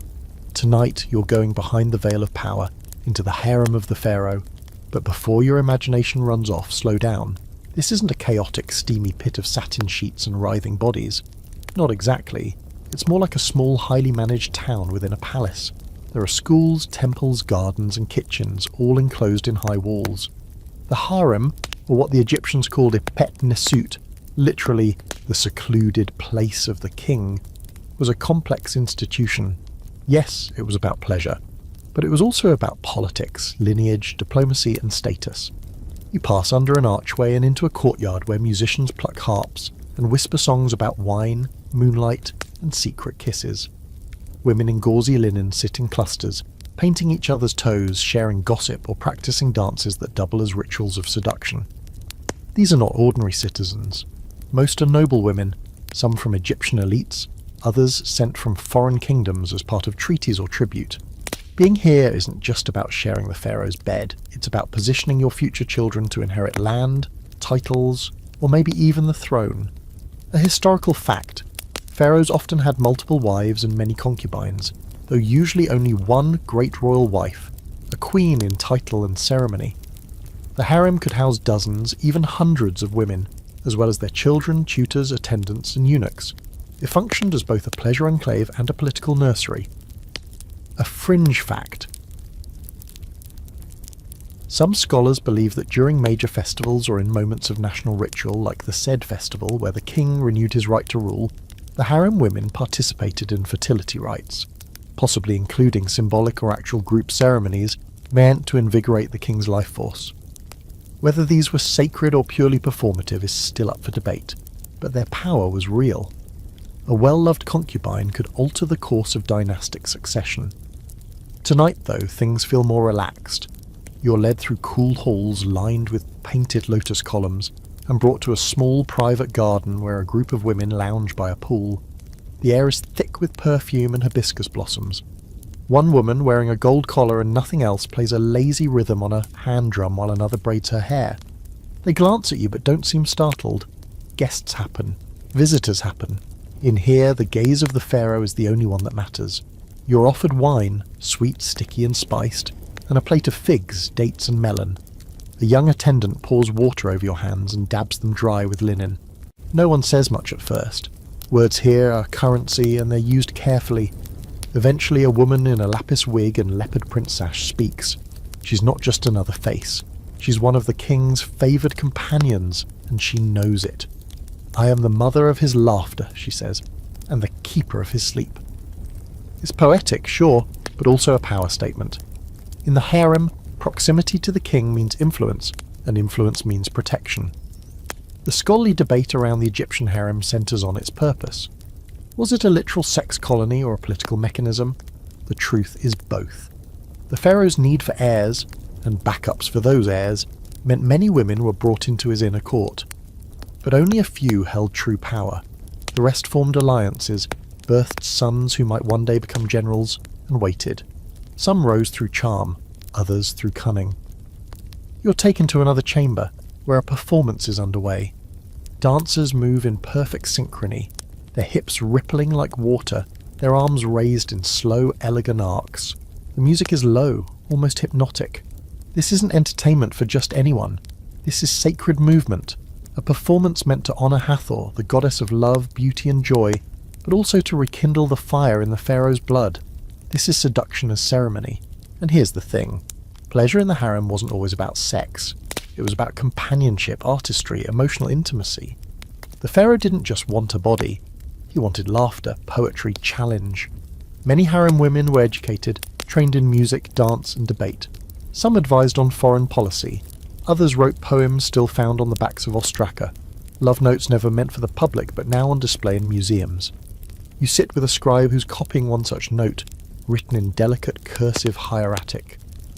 "My love is like wine from the north," it reads. "Cool and sweet and impossible to forget." He shrugs. "She wrote this for him," he says, "or maybe for someone else entirely." Jealousy, of course, was inevitable. With so many women and limited attention to go around, rivalries brewed like fermented beer. But open conflict was rare. Subtlety ruled here, gifts to the right priest, a strategically timed illness, a chance encounter in a garden when the king happened to be passing by. The harem had its own political system, complete with scheming mothers, ambitious sons, and the occasional whispered spell to trip up a rival. You're shown a chamber where the great wife, the queen, resides.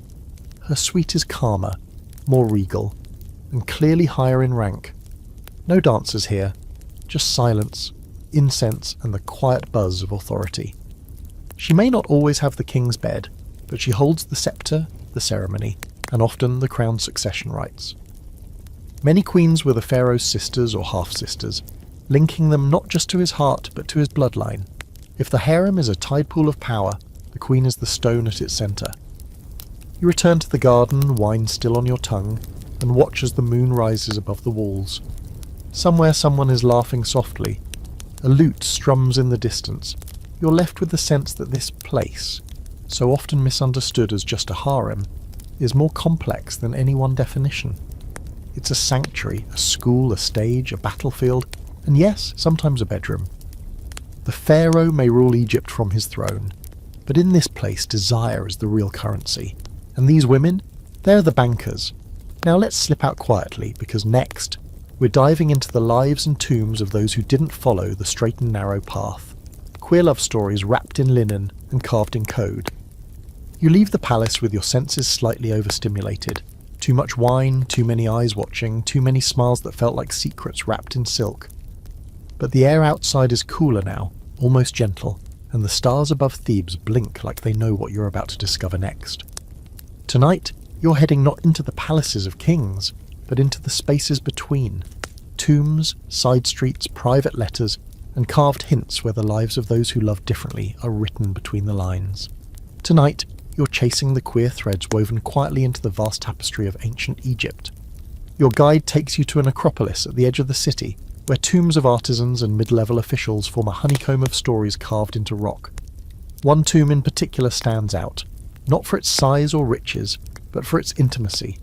The final resting place of Niankhunum and Khnumhotep, two male officials who lived during the 5th dynasty, roughly 2400 BCE.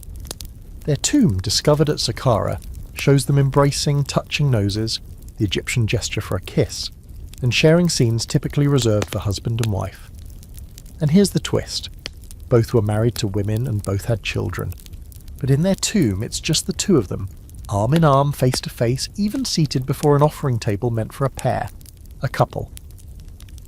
A historical fact: Nyankhnum and Khnumhotep were real people, royal manicurists to the pharaoh, a high-ranking and trusted position. Their shared tomb and affectionate depictions have led many scholars to propose that they were lovers, possibly even in a same-sex partnership formally recognised by their peers. Others argue they were brothers, but the tenderness of the artwork complicates the just siblings explanation. A fringe fact: some tomb inscriptions from other officials contain phrases like "beloved of the same house," which may suggest deep bonds beyond friendship. In some cases, these phrases appear alongside joint burials or titles that imply domestic arrangements. The language is vague, but that's the point. Ancient cultures often used coded terms to discuss relationships that didn't fit the traditional mould. The scholarly debate is ongoing. Were Nyankhnum and Khnumhotep romantic partners, or simply very close brothers? The nose-touching, the shared embrace, the lack of separation in the tomb layout all suggest a relationship deeper than fraternal love. But the absence of explicit language, no hieroglyph saying lover or husband, gives skeptics room to argue. Yet in a culture that celebrated love with such visual richness, the images themselves might be the declaration. You wander through their tomb chamber, the stone still cool to the touch. The carvings are vivid, the men dining together, grooming each other, receiving gifts, and sitting in poses otherwise reserved for royal couples. One image shows Khnumhotep standing behind Nyankhnum with his arms wrapped around him, a gesture of intimacy and protection. If this is brotherhood, it's the most romantic version ever carved in limestone. But outside this tomb, queer lives were likely lived quietly. Egyptian society didn't seem to criminalise same-sex relationships, but it also didn't spotlight them. There's no known law condemning homosexuality, no records of persecution, but there's also no parade of papyri detailing gay love affairs. It existed, but subtly, personal, a kind of coded freedom. You sit with a scholar-scribe who's collected fragments of letters and poetry believed to carry queer subtext. One scrap reads, "I sleep, but my heart watches for him. He comes in the night like the breath of myrrh, and I am warm in his shadow." The gender markers are ambiguous, which might have been intentional. Ambiguity, the scribe says, was a protective charm. You pass through a neighbourhood of commoners where stories are told not on papyrus but in whispers and hand-stitched linens. An older woman points out a mural faded on a garden wall. Two women sharing a jug of wine under a fig tree, their hands barely touching. "My mother said they lived together after their husbands died," she tells you, "but they never looked at another man again." She laughs softly. Maybe they were just happy. It's the kind of story passed down, not for judgment, but for fondness. Even Egyptian mythology has queer undertones. The story of Horus and Seth, once enemies locked in a cosmic battle, includes a bizarre scene where Seth attempts to dominate Horus by forcing himself on him, a symbolic act of power. Horus deflects the assault and retaliates by catching Seth's semen in his hands, and later tricking the gods into believing he was the giver, not the receiver. The details are graphic, even comedic, but the myth reveals that sexual roles, especially in same-sex interactions, were tied to dominance and social standing more than gender preference. It's not a morality tale, it's a power play. And then there are the gods who defy gender entirely. Take Hapi, the god of the Nile's flooding, typically portrayed as male but with full pendulous breasts and a rounded belly, symbolising fertility and abundance. Or Mut, the mother goddess, who is sometimes shown wearing both male and female regalia. The fluidity of form in the divine world allowed for expressions of gender and sexuality that weren't boxed in like later religious frameworks would demand. You stop by a shrine to Bastet, the feline goddess of home, sex and pleasure. A dancer places a small clay figurine at her feet, two women wrapped in each other's arms. There's no label, no inscription, just the offering and the heat of devotion. It says everything it needs to. The Egyptians didn't write manifestos on sexuality. They lived it. Quietly, visually, honestly. Their gods shifted shapes, their myths bent rules, and their people followed suit, not loudly but with the grace of water wearing down stone. There were lovers who didn't marry, partners who couldn't say so aloud, families that formed sideways but stayed strong. You leave the tombs with dust on your sandals and a lump in your throat, not because you found a secret, but because you realised it was never really hidden, just waiting, soft as a shadow, in the warm corners of history. Now let's shift our focus from coded love to the professionals, the ones who got paid to offer comfort, companionship, and sometimes divine ecstasy. Prepare yourself, the line between prostitute and priestess is blurrier than you think. You start your morning back in the markets, walking past stalls stacked high with honey cakes, leeks, and fish still flipping in the heat. The air smells like smoke and sweat and yesterday's wine, and yet there's something else today. Something under the surface. A rhythm. A hush. You follow it toward the riverbank, where the Nile glitters like melted gold, and just beyond the palm trees, you spot it, the Red Quarter. It's not labelled, of course, there's no grand sign proclaiming District of Desire or Sanctuary of Companionship, but you can feel it. The shift in tone, the sway in the way people walk, the way doors are painted brighter here, their curtains tied just a bit looser. This is where the sacred and the sensual blur, where the profession of pleasure isn't just tolerated, it's quietly respected. Because in ancient Egypt, a woman who offered sex for silver wasn't always just a prostitute. Sometimes she was something far more powerful, a sacred worker, a vessel of Hathor, a priestess of pleasure. You pause outside a house with painted shutters and the soft sound of a flute playing behind linen curtains. A woman opens the door, tall, graceful, wrapped in a white linen that clings in the right plaitiers and billows in others. She looks you over, amused, and says, "Come in if you're clean and kind." You pass the test, apparently, because she steps aside and lets you into a room that smells like myrrh, cinnamon, and a little bit of sandalwood sweat. Inside are women reclining on cushions, some playing music, others simply stretching like cats in pools of sunlight. You're not at a brothel. Not exactly. This is more like a house of companionship, a place where sex may happen but isn't guaranteed. Conversation, music, poetry, touch, these are the currencies here. The line between intimacy and transaction isn't a wall, it's more like a gauze curtain, shifting with every breath. A historical fact, ancient Egyptian sex work was not criminalized. In fact, there's evidence to suggest that certain women, especially those associated with the cult of Hathor, were trained not just in dance and melek, but in sacred sexual rites. Some scholars believe these women served a dual role, pleasure workers and priestesses. They may have participated in fertility festivals, temple rituals, or private ceremonies meant to bless crops, marriages, or individuals with divine favour through erotic communion. A fringe fact. There's a fragment of text believed to be part of a training manual for companions of joy, possibly sacred sex workers. It includes phrases like, "Move like the moon on water," "Speak as if your tongue is dipped in honey," and "Know where to press and when to pause." If authentic, it might be the world's oldest guide to flirting, foreplay, and making someone forget their own name. The scholarly debate focuses on terminology. Were these women prostitutes in the modern sense, exchanging sex for money? Or were they temple dancers, priestesses, or entertainers with erotic dimensions to their roles? The answer likely varies. Egypt didn't categorize people in neat modern boxes. A woman could be a musician, a healer, a lover, and a mystic, all in one body depending on the day, the client, and the intention. You speak with one of the women who introduces herself only as Mehi. She offers you wine and asks, without pretense, "Do you want touch, talk, or song?" She doesn't blink. There's no shame in her voice. You ask instead what she does most often. She smiles. Men come for pleasure. Women come for healing. And some just need someone to notice they exist. You watch as another woman, younger, performs a slow, careful dance for a visiting merchant. Her feet barely make a sound on the woven mat.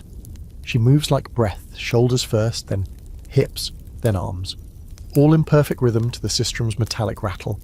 The man sits entranced, not moving, his coin purse untouched. He hasn't asked for more. He probably won't. The dance itself is enough. Not far from here is a small temple to Hathor, open to the public during festivals. You enter during one of her feast days and find it covered in garlands of blue lotus and papyrus. Offerings line the altars. Wine, bread, beads, and tiny carved phalluses, some whimsical, some reverent. In the centre, a group of women sway in unison, their hands raised, their eyes closed. Their bodies aren't showing off, they're channeling, becoming. The space buzzes with sensuality, but also something deeper. joy. These rites weren't lewd, they were exalted. You meet an older priestess, her skin like soft leather, her voice a river. Desire is sacred, she says. To give pleasure with intention, to receive it without fear, that is devotion. She tells you that some women in service to Hathor took lovers freely, including women. The body, she says, was not meant to be hidden, it was meant to be honoured. You think back to the dancers in the palace, the amulets in the market, the perfumed oils sold for both seduction and spiritual clarity. Sex in this world isn't a transaction alone, it's an expression of harmony, like music or poetry. The women who offer it, whether for coin or for worship, are not degraded. They're refined, practiced, sacred. That doesn't mean exploitation didn't exist. Of course it did. Not every woman in these spaces had power. Some were sold young or forced in through poverty or family debt. But the profession itself wasn't vilified, and within it there was room for agency, craft, and even reverence. Before you leave, Mehi gives you a small pendant, a tiny bronze image of a woman playing a harp. For your dreams, she says, to make them sweet and strange. You thank her, unsure whether you've been blessed, flirted with, or teased. Maybe all three, maybe that's the point. Outside, the wind shifts, the red quarter glows in twilight, lanterns flickering behind sheer curtains, voices low, laughter honest. This isn't a city hiding its sensual side, it's a city that knows when to show it. Now, step carefully, because if sex could be sacred and commerce could be carnal, then what happened when the stars aligned just right and pleasure touched the cosmos? Next, we dive into the divine climax, beliefs that turned orgasm into a glimpse of the infinite. You're up early the next morning, though early in Thebes means already sweating by the time the sun peeks over the temples. The city's humming with priests prepping incense, fishermen hauling nets, and merchants shouting over each other about the purity of their figs. But today you're not interested in figs. Today you're chasing something far more elusive and far more intense. You're heading toward a belief that the Egyptians held with equal parts reverence and mystery. That orgasm wasn't just a bodily spasm, but a brief blinding touch of the divine. A glimpse, however fleeting, of the cosmos folding inward and whispering, "Yes, this is what creation feels like." Your guide takes you upriver toward a smaller, lesser-known temple nestled between two hills. It's quieter here, almost secretive. This isn't Karnak or Luxor with its grand processions and royal fanfare. This is personal. A temple once dedicated to Hathor and Atum, goddess of love and god of primal creation. A pairing that tells you everything about where this is going. Inside the shaded sanctuary, the walls hum with carved myths, some faint, some startlingly vivid. One panel shows Atum standing at the edge of the primordial void, hand wrapped around himself, climaxing into the waters of chaos. From his seed come the first two gods, air and moisture. From that pairing comes the rest of creation. You stand there, staring at a god who birthed the cosmos through an act of solitary pleasure, and you realise, in this mythology, orgasm isn't dirty, it's holy. A historical fact, in several Egyptian creation myths, including those from Heliopolis, the god Atum generates the first life through masturbation. His semen, or in some versions, his saliva, becomes the material of gods and world. This act wasn't viewed with embarrassment but awe. It was reenacted ritually, possibly by pharaohs or priests, as part of festivals meant to ensure fertility and cosmic renewal. A fringe fact, some scholars believe that certain sex acts were performed publicly during specific fertility festivals, not for voyeurism, but as sacred theatre. The Hebsed festival, meant to rejuvenate the pharaoh's power, may have included symbolic sexual elements, including gestures of orgasm or reenacted unions with goddesses represented by priestesses. Whether literal or metaphorical, the implication remains. Climax was connection, not just with your partner, but with the divine. The scholarly debate is all about interpretation. Were these moments of sexual ecstasy truly considered spiritual? Or is modern scholarship overreading metaphor? Some argue that sexual language in Egyptian ritual texts was poetic, not practical. Others point out that the consistency of sexual symbolism across temple walls, hymns, and rituals points to a deeper belief, that the body, when fully alive in pleasure, mirrored the gods, a divine resonance. You move further into the temple, into a chamber thick with incense. A priestess sits cross-legged before a small altar shaped like a fig tree, its leaves curling delicately in painted relief. She gestures for you to sit, then begins to chant, slow, melodic phrases in a tongue both ancient and fluid. Her voice is neither seductive nor chaste, it's something else entirely. Devotional, grounded. She chants to Hathor, calling her the Golden One, she of sweet breath and mistress of ecstasy. Is this prayer? You ask softly. No, your guide whispers beside you. This is alignment. Because to the Egyptians, the divine wasn't distant. It didn't sit on a cloud wagging a finger. It pulsed through the world like music. Sex was one of the most powerful ways to tap into it, not just for reproduction, but for spiritual synchronization. When two bodies moved in rhythm, when breath and heartbeats aligned, when climax came, not as conquest but communion, that was the closest a mortal could get to touching God. You think about the countless paintings of entwined lotus blossoms, of male and female forms coiled like serpents, of songs that mention rising like the stars at climax. You think about the makeup worn not to seduce but to exalt, the oils rubbed on not just to soften skin but to open the body's spiritual gates. Even the stars weren't exempt. The goddess Nut, she of the sky, is often depicted arching over the earth, her body stretched like a dome. In some myths, she swallows the sun at night and births it again each morning. The daily cosmic cycle of swallowing and release, a universal rhythm not unlike the one you're learning about here. And just like orgasm, it renews the world. You walk through a colonnade where the carvings show lovers, not gods now, but humans. Their faces aren't stoic, they're soft, even ecstatic. One scene shows a man and woman intertwined under a fig tree, eyes closed, expressions calm. The caption translated reads, "In her arms I felt the flood rise." It's not just metaphor. The Nile's seasonal flood was life itself, both feared and celebrated. Orgasm too was seen as a kind of flood, a force you couldn't stop, one that carved out creation wherever it went. Your guide shares a rare scroll, probably from a temple school, containing instructions for a ritual known as the joining of joy. It speaks of incense made from blue lotus and cinnamon, of specific rhythms in breath and music, a positioning not for pleasure alone, but for cosmic harmony. Climax is the thunder of the soul, one line reads. When the stars are pleased, so too is the womb.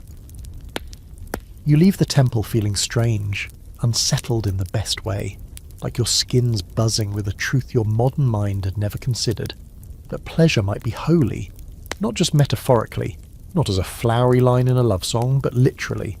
Orgasm as alignment, as a reset, a spiritual flush of the soul. That belief doesn't come with guilt here.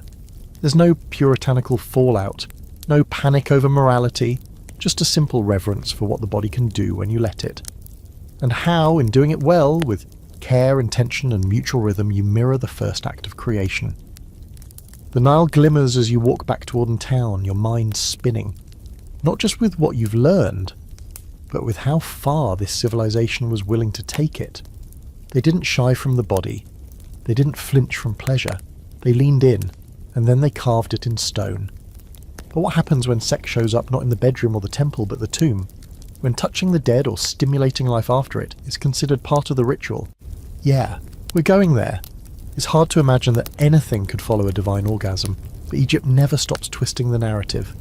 Just when you think you've found the ceiling, the ancient world hands you a shovel and says, dig deeper. And so you do, this time, quite literally. You're standing at the edge of a rocky slope just outside the Valley of the Kings, looking down at a narrow tomb entrance carved into the hillside. The sun is nearly gone now, and the earth feels heavy beneath your feet. Tonight you're descending into a space where sex isn't about pleasure or even power. It's about resurrection. Welcome to one of the most unusual and unnerving aspects of ancient Egyptian sexuality. The belief that erotic energy, touch, arousal, even simulated acts, played a role in reviving the dead. In this belief system, death wasn't the end, it was an interruption, and to get someone restarted, you might have to use a little stimulation. Your guide lights a torch and leads you through the cool stone corridor. The walls are covered in the usual parade of afterlife imagery, the weighing of the heart, the river crossing, the welcoming embrace of Osiris. But near the burial chamber, the art shifts. One scene shows a woman kneeling beside a wrapped figure on a bier. Her arms are raised, her body exposed, and above her is the ankh, the symbol of life, glowing as if lit from within. You ask if this is Isis. Your guide nods, performing the act of rebirth. And by act, he means sex, at least symbolically, maybe even physically. A historical fact. One of the central myths of ancient Egypt is the resurrection of Osiris by Isis. After Seth murders and dismembers Osiris, Isis retrieves his body parts and magically reassembles him. The only piece missing, his phallus. So she fashions a new one, possibly from gold or magic or both, and uses it to conceive Horus.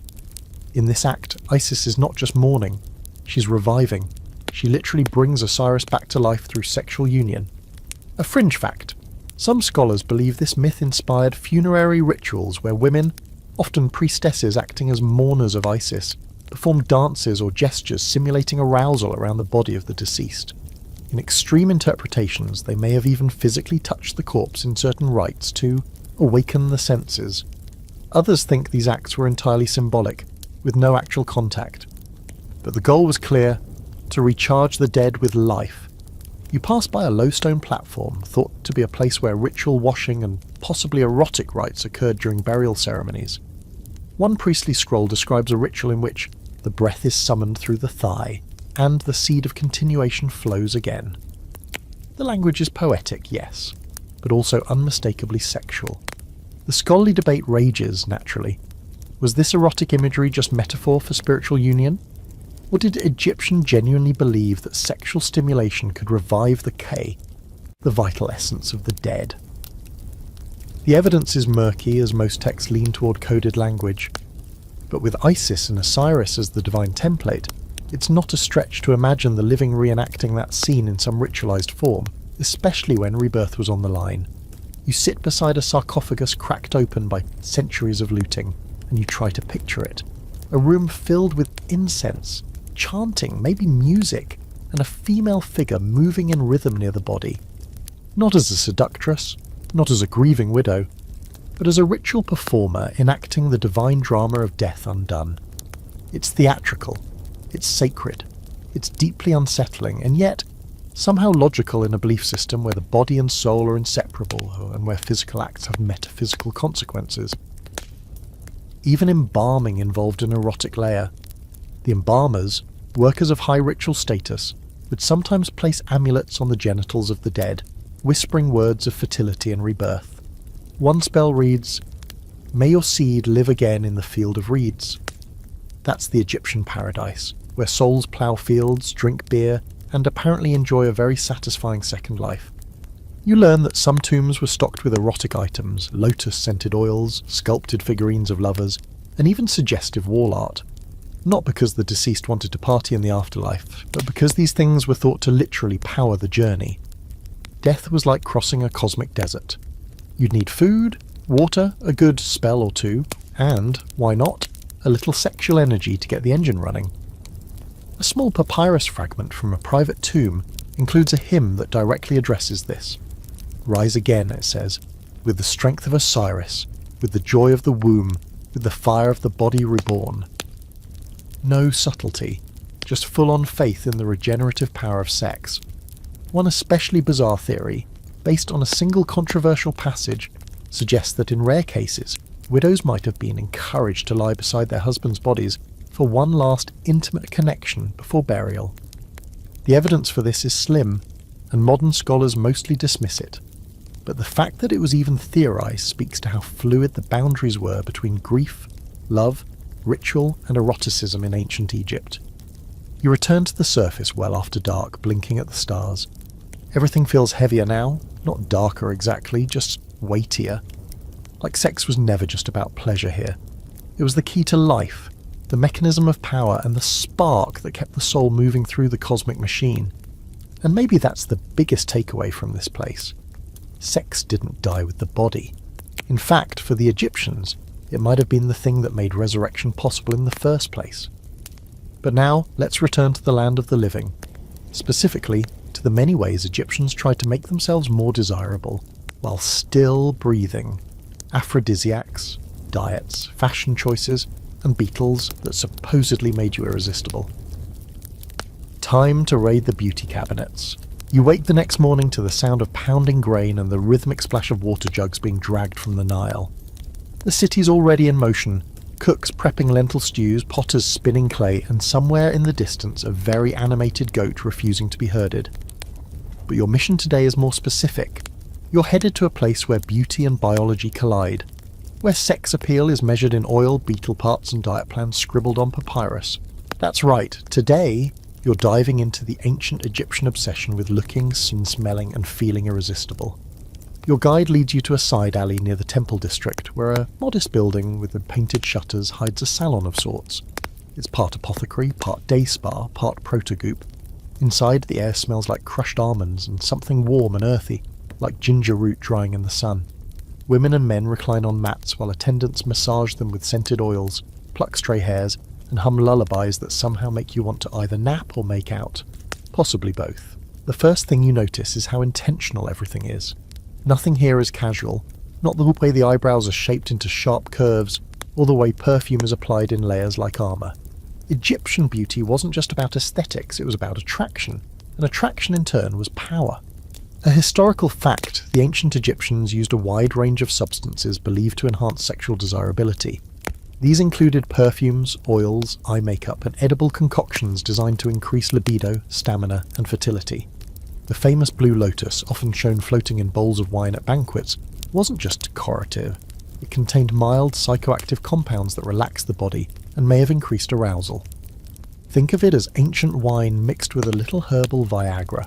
A fringe fact, scarab beetles weren't just for amulets.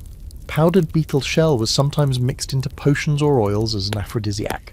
Some recipes even recommended drying and grinding whole beetles into a fine dust to be worn on the skin or added to honey-based drinks.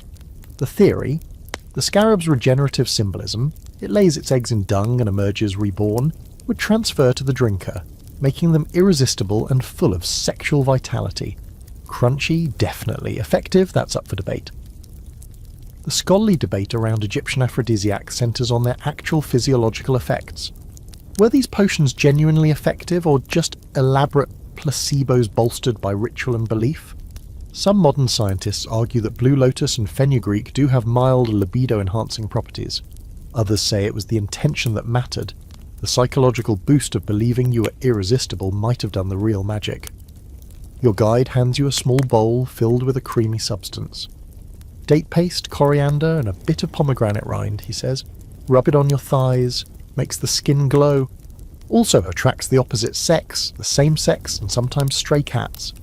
You laugh, then notice a woman nearby, running the same paste over her collarbone, with the focus of a priestess lighting a sacred flame.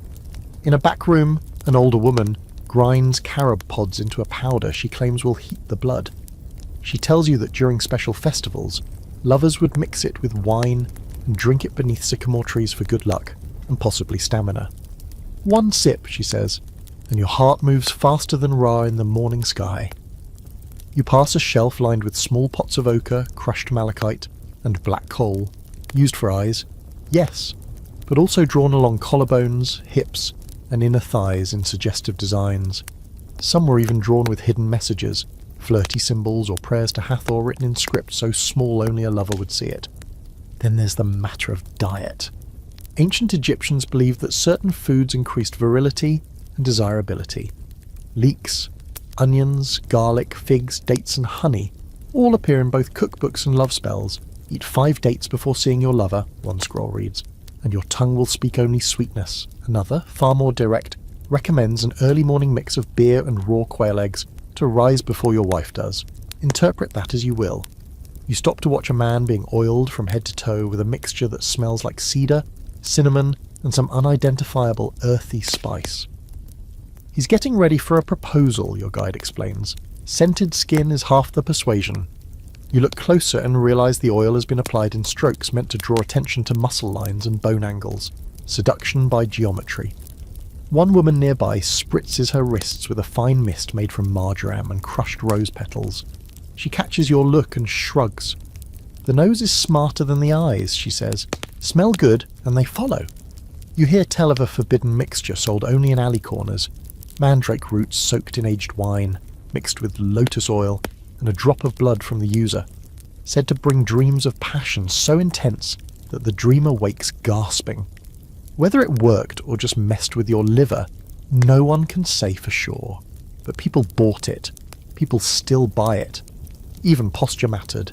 Scrolls on etiquette described the ideal lover as upright but not stiff, with feet like wind and eyes like cool water. In other words, don't stomp around like a donkey, and please, learn to make eye contact without sweating. Cosmetic rituals weren't just for special occasions. For many Egyptians, beauty maintenance was daily. Wigs were styled, oiled, and even perfumed using wax cones that melted slowly through the day. Skin was exfoliated with sand or salt.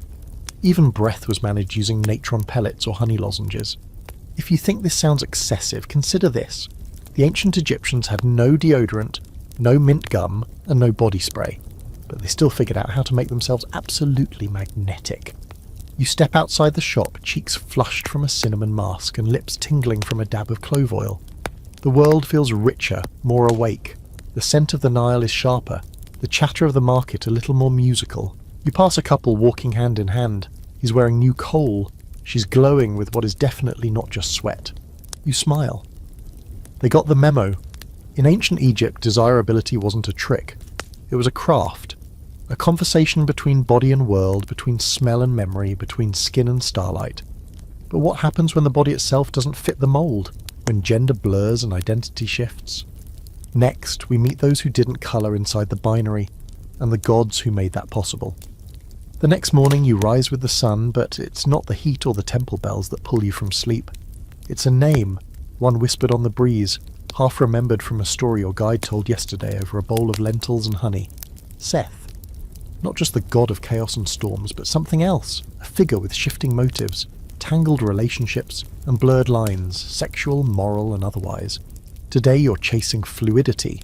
Not water, not perfume, but the fluid nature of gender and identity in ancient Egypt, a culture that surprisingly made room for those who didn't fit neatly into boxes. You walk through the artisans' district first, where women sculpt statues and men weave cloth, ignoring any outsiders' assumptions about women's work or men's roles. One child skips by wearing a coal-lined eye and a linen tunic tied at the hip, seemingly unbothered by stares. And why should they be? In this world, while roles were structured, identity was less rigid than you've been led to believe. Your guide meets you at the steps of a temple devoted to Mut, the primal mother goddess. But today, your destination isn't the main shrine. It's a side chapel tucked behind a row of palm trees, half overgrown and faintly humming with incense. Inside, the air is thick, as if layered with centuries of breath. This chapel, he tells you, was dedicated to a figure called Sekhet, not a god or goddess in the traditional sense, but a spiritual intermediary believed to shift between genders, depending on the phase of the moon. Worshippers brought offerings here when they felt between, neither fully this nor fully that. A historical fact, Egyptian mythology includes several deities who defy binary gender roles. Atum, the creator god, was believed to be self-generated and capable of both male and female aspects. Hapi, the god of the Nile flood, is often depicted with male facial features and large, rounded breasts, embodying both fertility and strength.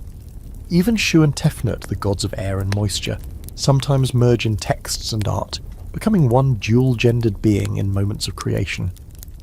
A fringe fact: some speculative texts mention priests or temple dancers who are said to walk the path of both sexes, serving in rituals that required channeling male and female energies. These individuals may have been assigned male or female at birth, but lived outside those norms. One surviving ostrakon fragment even shows a figure labelled he, she of beauty, dressed in a wig, with one male and one female breast exposed. Interpretations vary, but it points to a cultural space where gender wasn't strictly anatomical. The scholarly debate over gender fluidity in ancient Egypt is ongoing. Some argue that all such references are symbolic or metaphorical, literary devices rather than lived realities.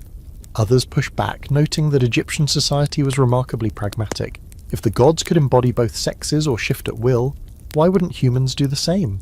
There's no record of legal punishment for cross-dressing or for living outside assigned gender roles. Silence, in this case, may imply acceptance, or at least tolerance. You visit the tomb of a noble whose inscriptions refer to them alternately with male and female pronouns. The artwork shows them performing both male and female tasks, offering sacrifices in the temple, nursing up a child, leading a trade negotiation, adorning themselves with jewels and coal in mirrored splendour. This isn't indecision, it's duality. You speak with a perfume maker, slender, wiry, and wrapped in a layered tunic that defies gender categorization. Their nails are painted black, their voice soft and melodic. They tell you they make a special blend called Two Spirits, a mix of lotus, cinnamon, and honeyed wine. It brings out whoever you are when no one is watching, they say. You buy a vial, not for evidence, but for memory. Later at the House of Life, the temple's scriptorium, you examine scrolls where gender is invoked not just as a fact, but a force. Love spells especially bend gender to match intent. One incantation speaks of drawing his heart to mine as a man draws a woman draws a man, as the gods draw each other in all forms. The implication is clear. Desire transcends structure. Even in myth, transformation is common. Taura, the hippopotamus goddess of childbirth, is sometimes paired with male companions who shift into feminine forms to assist in labour rituals.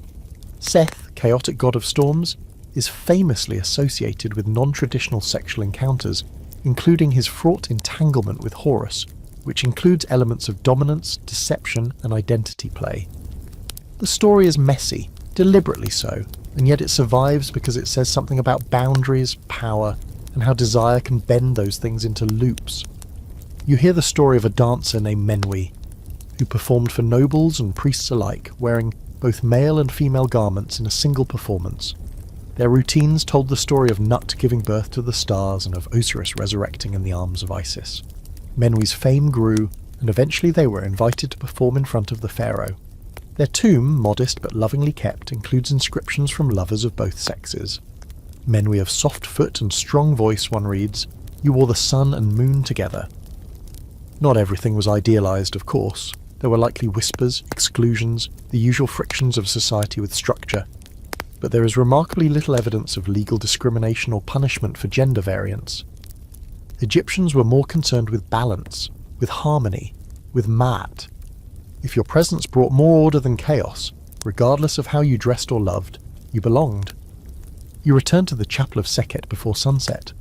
A small group is gathered, humming low, rhythmic prayers. One figure stands and dances slowly, arms outstretched, body swaying into a way that doesn't suggest gender, only grace. A young woman whispers that she comes here when she feels too much. Not too feminine, not too masculine, just too. This place, she says, makes her feel balanced again. Outside, the breeze picks up and the city smells like dust, bread, and river water. You realise the ancients didn't need vocabulary like non-binary, transgender, or fluid. They had metaphors. They had gods. They had stories, songs, and rituals that gave space to those who didn't fit one mould. And maybe that's the magic of Egypt. It didn't erase difference. It sculpted it into limestone and lit it with starlight. Next, let's flip the papyrus. We've explored desire, devotion, and divine mischief. But what about when things go wrong? Betrayals, bedroom crimes, and some of the strangest court excuses ever chiselled into law await you. It's nearly dusk when you arrive at the House of Justice. Not the grand kind, with towering marble columns and guards in shiny bronze, but a dusty little courtyard in Thebes where scribes in coloured robes sit cross-legged under palm-thatched roofs, squinting at scrolls and listening to accusations about stolen goats, botched grain trades, and, occasionally, scandalous bedroom betrayals. You take a seat in the shade and settle in, because tonight we're not peeking into bedrooms for pleasure. Tonight we're here for the fallout. You've heard whispers of affairs, of seductions gone wrong, of pharaohs betrayed and marriages shaken, but what you don't realise until now is that ancient Egyptians were surprisingly open about sexual misbehaviour. They didn't just talk about it, they wrote it down, they drew it on walls, and there they marched it into court with all the pettiness, poetry and drama of a royal soap opera. One of the scribes motions for you to come closer. He has a case to share, a woman accused of sleeping with a neighbour's son and cursing her own husband to impotence. The man swears he hasn't felt warmth in 3 months. The woman, unbothered, counters that maybe his manhood is just lazy. The crowd ooze audibly. The court scribe makes a note. This isn't a private matter. This is public theatre. A historical fact. Ancient Egypt had formal legal procedures to handle sexual crimes, including adultery, harassment, and rape. Unlike in many ancient cultures, Egyptian women could bring cases forward on their own. They could accuse, testify, and, in some cases, win compensation or divorce. The state took these matters seriously, especially when reputation or fertility was at stake. A fringe fact. One preserved legal record from Deir el-Medina describes a man accusing his wife of having an affair with 2 different artisans. Not just content to accuse her, he lists every place they supposedly met, including a granary, a rooftop, and behind a statue of Hathor. The woman denies everything, naturally. The judges, unimpressed by the husband's colourful details, dismiss the case with the note. His heart was noisy. Yes, that's real. Noisy heart was basically the ancient Egyptian term for jealous, bitter mess. The scholarly debate around adultery laws in Egypt centres on consequences. In some cases, a cheating spouse could be divorced, publicly shamed, or fined. In extreme situations, especially involving royal or priestly lines, adultery might even lead to execution. But this was rare. More often, infidelity was treated as a social injury, not a cosmic crime. The courts weren't obsessed with punishing desire. They were interested in protecting order, lineage, and property. You hear another case being read aloud. A man accused of violating a temple servant. The details are graphic and grim. The accused claims she enticed him with scented oil and a love spell. The woman remains silent, her head bowed. The court deliberates. Eventually the man is found guilty. He's beaten, his property seized.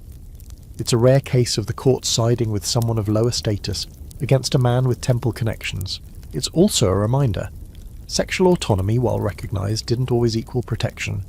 The law existed, yes, but so did bias. You wander to the side of the courtyard, where an old scribe is copying down a love charm turned curse. It was found in a man's home after he died, carefully folded and wrapped in linen. The spell begins sweet. May she smile when she sees me. May her thighs open like lotus petals, and then it turns. If she turns away, may her belly burn with want, and her sleep be poisoned with dreams of me. Obsessive much. The court ruled that this man's property would be divided between his wife and sister. No mention is made of the spell, but the implication hangs thick in the air. Then there's the tale of Paneb, a stonemason from Deir el-Medina whose co-workers straight up wrote a complaint scroll listing every alleged crime he committed, including stealing from a tomb, threatening neighbours, and having sex with women inside sacred spaces. The letter is long, incredibly detailed, and reads like an unhinged Yelp review of a man's entire personality.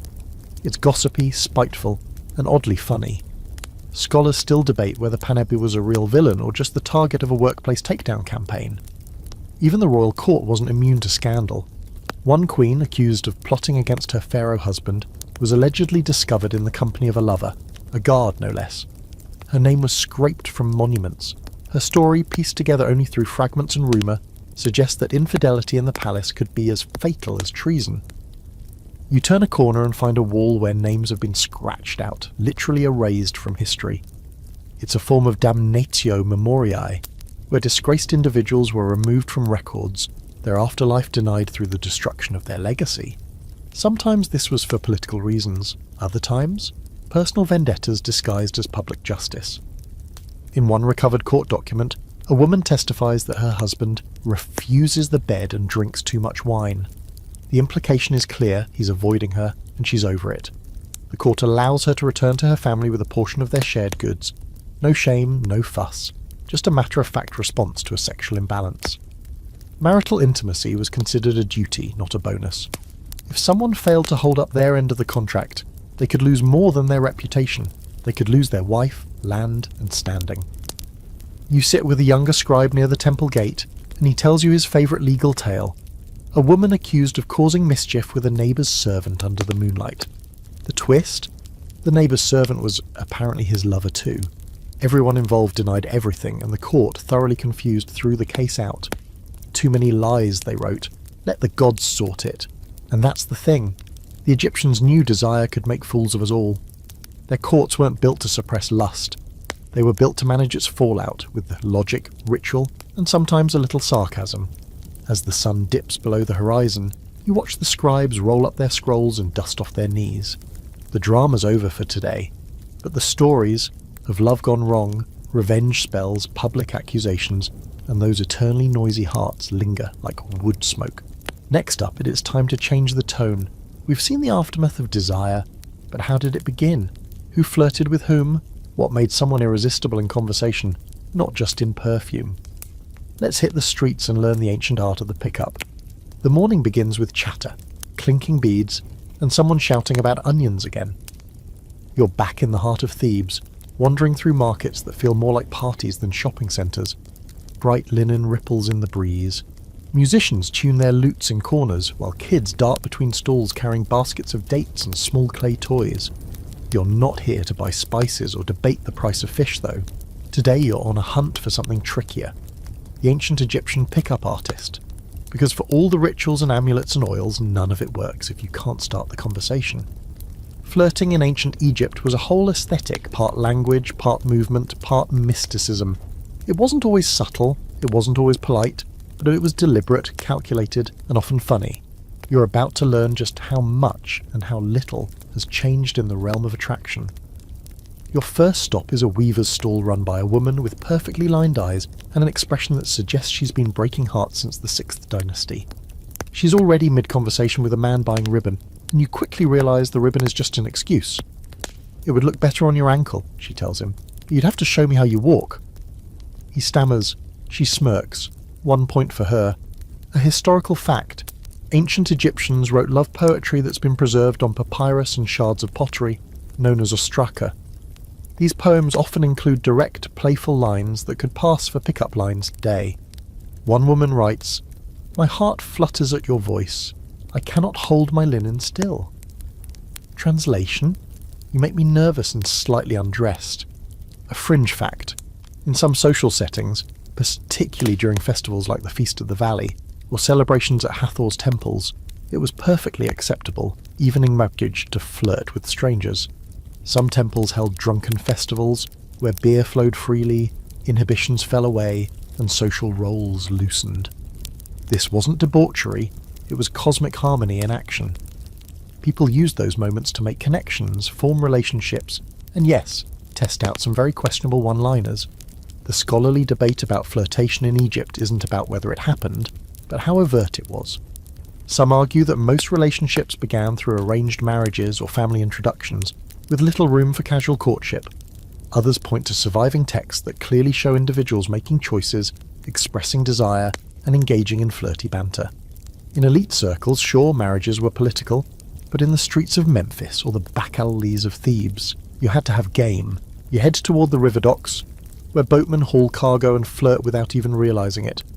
One man, tall and sun-darkened, tosses a fish into a basket and calls out to a passing woman, "You look hungry, I've got 2 more." She doesn't pause, just glances over her shoulder and says, "Then catch me one that doesn't smell like the Nile." Everyone laughs. It's bold, fast and playful. This is how it worked. No apps, no profiles, just timing, and a well-placed joke about fish. Back in the market, you find a small perfume stall run by twin sisters who seem to have memorised every line from the ancient equivalent of Cosmo. One hands you a sprig of mint to chew. "Fresh breath is everything," she says. "No one falls for someone who smells like goat." The other spritzes your wrists with lotus oil. Touch your pulse points when you speak. It draws attention. You ask what their best line is. They answer in unison. "You smell like my dreams." It's cheesy. It's perfect. You sit near a bakery as a group of young people pass a jug of beer and dare each other to go flirt with a scribe sitting nearby. One woman gets up, saunters over and drops her scarf. Not by accident. She leans in, asks him to tie it for her. He does, slowly. When she returns, she tells her friends, "His hands are soft, that's dangerous." More laughter, more teasing. You suddenly realise flirtation here isn't about control or conquest. It's a sport, a performance. Sometimes it leads to something, sometimes it's just a good story. You find a quiet alley where a musician strums a low tune on his lute. His voice drifts through the air like incense. She passes, and my knees forget the ground. She speaks, and the birds hush. I am no longer man or beast, just ash in her shadow. You clap, he shrugs. Practice line, he says. Haven't tried it on anyone real yet. You nod. Start with the bakery girl, you say. She likes poetry and hands. Later you visit the House of Life, where scribes have collected love letters. One, written by a woman to her absent lover, reads, "Do not let distance steal your mouth from me. I dream of you in the shape of water, filling my limbs with cool longing." Another, scrawled hastily on a potsherd, simply says, "You looked at me like Ra looks at the dawn, so I couldn't breathe for a full hour." Flirting wasn't always verbal. Sometimes it was ink and impulse. And don't forget the eyes, coal-lined, almond-shaped, weaponized. Flirtation in ancient Egypt was as much about gaze as words. Holding eye contact too long could mean challenge or invitation. Averted eyes, sometimes shyness, sometimes disinterest. And if someone traced a spiral with their fingertip on their wine cup while looking at you, yeah, you were about to have a very good night. You end your day in a courtyard watching a dance performance. The dancers aren't stripping or teasing, they're communicating. Every hip roll, every shoulder shimmy is a sentence, a challenge, a wink. In this world, the body speaks as loudly as the tongue. So what's the takeaway? In ancient Egypt, flirting was a language, equal parts poetry, perfume and performance. Whether in temples, taverns or the corner of a barley market, people reached out to each other with intention, and while their words were older, their motives exactly the same. Now let's dive into something wilder. You've heard of gods with animal heads, but what about gods with full animal bodies, aroused and chaotic? It's time to meet the strangest symbols of sex in Egypt, the animal deities, the erect gods, and the ancient world's weirdest mascots of desire. The next afternoon is heavy with heat, the kind that makes you move slowly and breathe like you're sipping air through linen. Even the camels look irritated. You're resting in the shadow of a crumbling statue, legs stretched, chewing on a date that tastes like burnt syrup. But your guide nudges you gently and says, "Come on, it's time." You know by now that time could mean anything in ancient Egypt. Time for a dance, a procession, a seance, or, as it turns out today, time to meet the gods who don't just rule desire. They embody it, quite literally, in claws, paws, fur, and sometimes with body parts that should probably be covered. Welcome to the strangest erotic territory in the ancient world, animal symbolism and divine sexuality. Here, gods don't just flirt. They pounce, moan, mount, and sometimes fly off mid-romp, trailing chaos behind them like glitter. You follow your guide toward a temple just outside the main city, partially collapsed and overgrown with reed grass, where the carvings are wild and unfiltered, like the gods decided to throw a cosmic house party and forgot to call the editors. First up you meet Min, or rather his stone likeness. He's standing tall in every possible way. Let's just say his anatomy is not subtle. The god of fertility, harvest and male potency, Min is always depicted with a fully erect phallus, one arm raised in blessing, the other holding a flail, because nothing says eternal virility like a symbolic whip. In some festivals his statue was paraded through the city, showered with lettuce, a known aphrodisiac, and worshipped by cheering crowds. No one blushed. This was hope, for crops, children, stamina. A historical fact, Min was one of Egypt's oldest fertility gods, and his erect image was not taboo. On the contrary, it was seen as a source of life force. The Egyptians weren't squeamish about this. They believed generative power was divine, visible, and yes, erect. Statues of Min have been found with offerings piled beneath them, including fruit, linen, and oils. Priests of Min were even required to shave their entire bodies to maintain ritual purity. Symbolism aside, Min was no joke. A fringe fact. There's a carved ivory wand in the British Museum, possibly from the Middle Kingdom, depicting a procession of animals, including a monkey holding what appears to be an extremely exaggerated phallus. Some scholars think this was a talisman for fertility or protection during childbirth. Others think it was a sacred joke. Either way, it confirms one thing.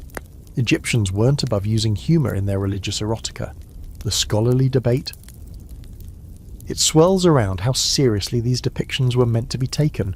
Were gods like Min meant to inspire literal worship, or were they symbolic placeholders for deeper forces, procreation, abundance, divine male energy?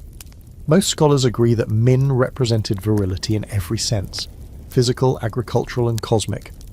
But whether his public displays were just rituals or also public pageants of sexuality, that's still up for interpretation.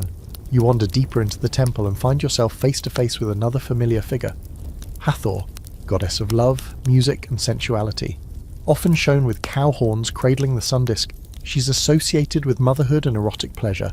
No contradiction here. In one myth, she dances so seductively before Ra that he laughs himself back to health. Her temples included houses of drunkenness, where priestesses performed sacred songs and dances meant to awaken the senses. She wasn't just love, she was joy in motion. Nearby is a wall etched with images of Bes, the squat lion-faced dwarf god. He's dancing, tongue out, hips thrust forward, one hand holding a tambourine. Bes protected households, especially women and children, but also presided over love, lust and fertility. His grotesque but somehow charming appearance was meant to scare off evil and invite laughter, because desire, like joy, needs a little weirdness to keep it real. You sit beneath an old fig tree growing out of the temple's southern wall, its roots wrapped around ancient stones like lovers under a blanket, and listen to your guide recount one of Egypt's racier myths, the time when Seth, in an act of chaos, attempted to dominate Horus not through war, but through a sexual encounter. It's a strange, disturbing yet revealing tale that mixes power, humiliation, and divine wit. Horus catches Seth's semen in his hand and throws it into the Nile. Later, he tricks the gods by placing his seed on Seth's favourite lettuce. The result? A court case among the gods, where semen is summoned as evidence. It's funny, it's surreal, it's deeply symbolic, and it shows how the Egyptians viewed sexual acts not only as expressions of desire, but also as tools of political and spiritual manipulation. Not far from that fig tree is another curious carving, Anubis, jackal-headed god of embalming and the dead, with his long snout nuzzling against a female figure who seems neither afraid nor displeased. Some interpret this as symbolic of the sensual side of death rituals. Others see it as a reminder that even gods of decay carry life within them. Egyptian deities weren't either or. They were and also. Fierce and tender, lustful and wise. Even animals themselves were charged with sexual meaning. Cats were not just cute companions, they were associated with grace, seduction, and control. Bastet, the feline goddess, embodied female sexuality, protection, and sensual playfulness. She was celebrated in festivals where music and intoxication were encouraged, and statues of her, sleek and golden-eyed, were often placed in bedrooms for luck in love and protection against jealousy. You peek into a small side room of the temple where a mural shows a line of baboons dancing around what can only be described as an exaggerated phallic monument. Whether it was satire, celebration, or some bizarre fertility rite, no one knows for sure. But the artist definitely had fun. That much is clear. One last image catches your eye. A crocodile standing upright like a man, wearing a ceremonial crown and something we'll call an aggressively confident expression. That's Sobek, the crocodile god of strength and virility. He's said to have created the Nile from his sweat during mating. This is what you're dealing with here. Sexuality that's grand, messy and cosmic in scale. For the Egyptians, animals weren't lower beings. They were reflections of divine forces, especially in their rawest, most instinctual forms. As the sun starts to lower and the temple shadows stretch long and golden, you walk past one last inscription. The body of the gods knows no shame. You smile, that about sums it up. In this culture, the divine was not distant, not antiseptic. It was bold, sensual, and unapologetically physical. If that meant gods had animal heads and permanent erections, so be it. They weren't pretending the world wasn't weird. They were embracing it, hips first. Next, we're trading myth for mischief. Let's open the drawers of Egypt's ancient joke books and see what kind of dirty doodles and erotic satire made even scribes blush. Spoiler, it's not all pyramids and prayers. You think you've seen it all? Gods with giant erections, incense that doubles as arousal enhancers, beetle-based beauty routines. But just when the ancient Egyptians seemed too grand, too ritual-bound, too sacred to ever crack a smile, they remind you. They absolutely knew how to laugh at themselves. And at SeX, today you're not walking into temples or tombs, you're headed into the scribe's back room, where the doodles got weird, the scrolls got cheeky, and the erotic imagination went wild. This is Egypt's naughtiest corner. Welcome to the world of satirical erotica, where even divine desire has a punchline. You arrive at the House of Life in Memphis, a sprawling building where scrolls are copied, stored and whispered about. Scribes here are considered semi-magicians, capable of writing spells, laws and histories, but every now and then, when the ink dries and the high priests aren't watching, they get creative. A young assistant, barely old enough to grow a chin hair, leads you behind a curtain. "Don't tell the overseer," he says, grinning as he hands you a bundle of papyri tied with frayed red ribbon. "This one's special." You untie it slowly, and immediately you see it. Frogs with erections, cats seducing mice, baboons chasing geese with very specific intentions. It's like ancient Looney Tunes got mashed with a lost Kama Sutra and then left out in the sun too long. "We call it the Turin erotic papyrus," the assistant says. "It's been copied by scribes for years, usually for each other." He lowers his voice. Some say even the Pharaoh had one. A historical fact: the Turin erotic papyrus is a real artifact. Dating to around 1150 BCE, discovered in Deir el-Medina, is one of the only surviving examples of explicit visual erotica from ancient Egypt. The scroll is divided into two parts, one satirical, filled with animals doing absurd things, the other a collection of erotic scenes between human figures, many in improbable or physically ambitious positions. Scholars believe it was created for entertainment, possibly among a scribe elite, known for both their literacy and their taste for subversion. A fringe fact: in one corner of the papyrus, a baboon is shown holding a tray of wine, while another baboon attempts to mount a goose wearing a wig. Yes, a wig. Some scholars think these scenes mock the elite by showing animals dressed like nobles engaging in scandalous acts. Others think they're just hilarious fever dreams drawn after one too many cups of beer. Either way, they prove something essential. Ancient Egyptians had absolutely no problem being filthy and funny at the same time. The scholarly debate around the papyrus focuses on purpose. Was it a pornographic scroll meant for solo enjoyment? Was it satire created to parody erotic traditions or the excesses of court life? Was it ritual, art, or a mix of all four? The truth is, no one knows. Its uniqueness in the archaeological record only deepens the mystery. But the craftsmanship is undeniable, the figures are detailed and the composition deliberate. This wasn't scribbled by a bored teenager. It was made with skill, possibly even affection. You roll the scroll open further and find more acrobatics. A man balancing a wine jug on his back while a woman rides him like a chariot.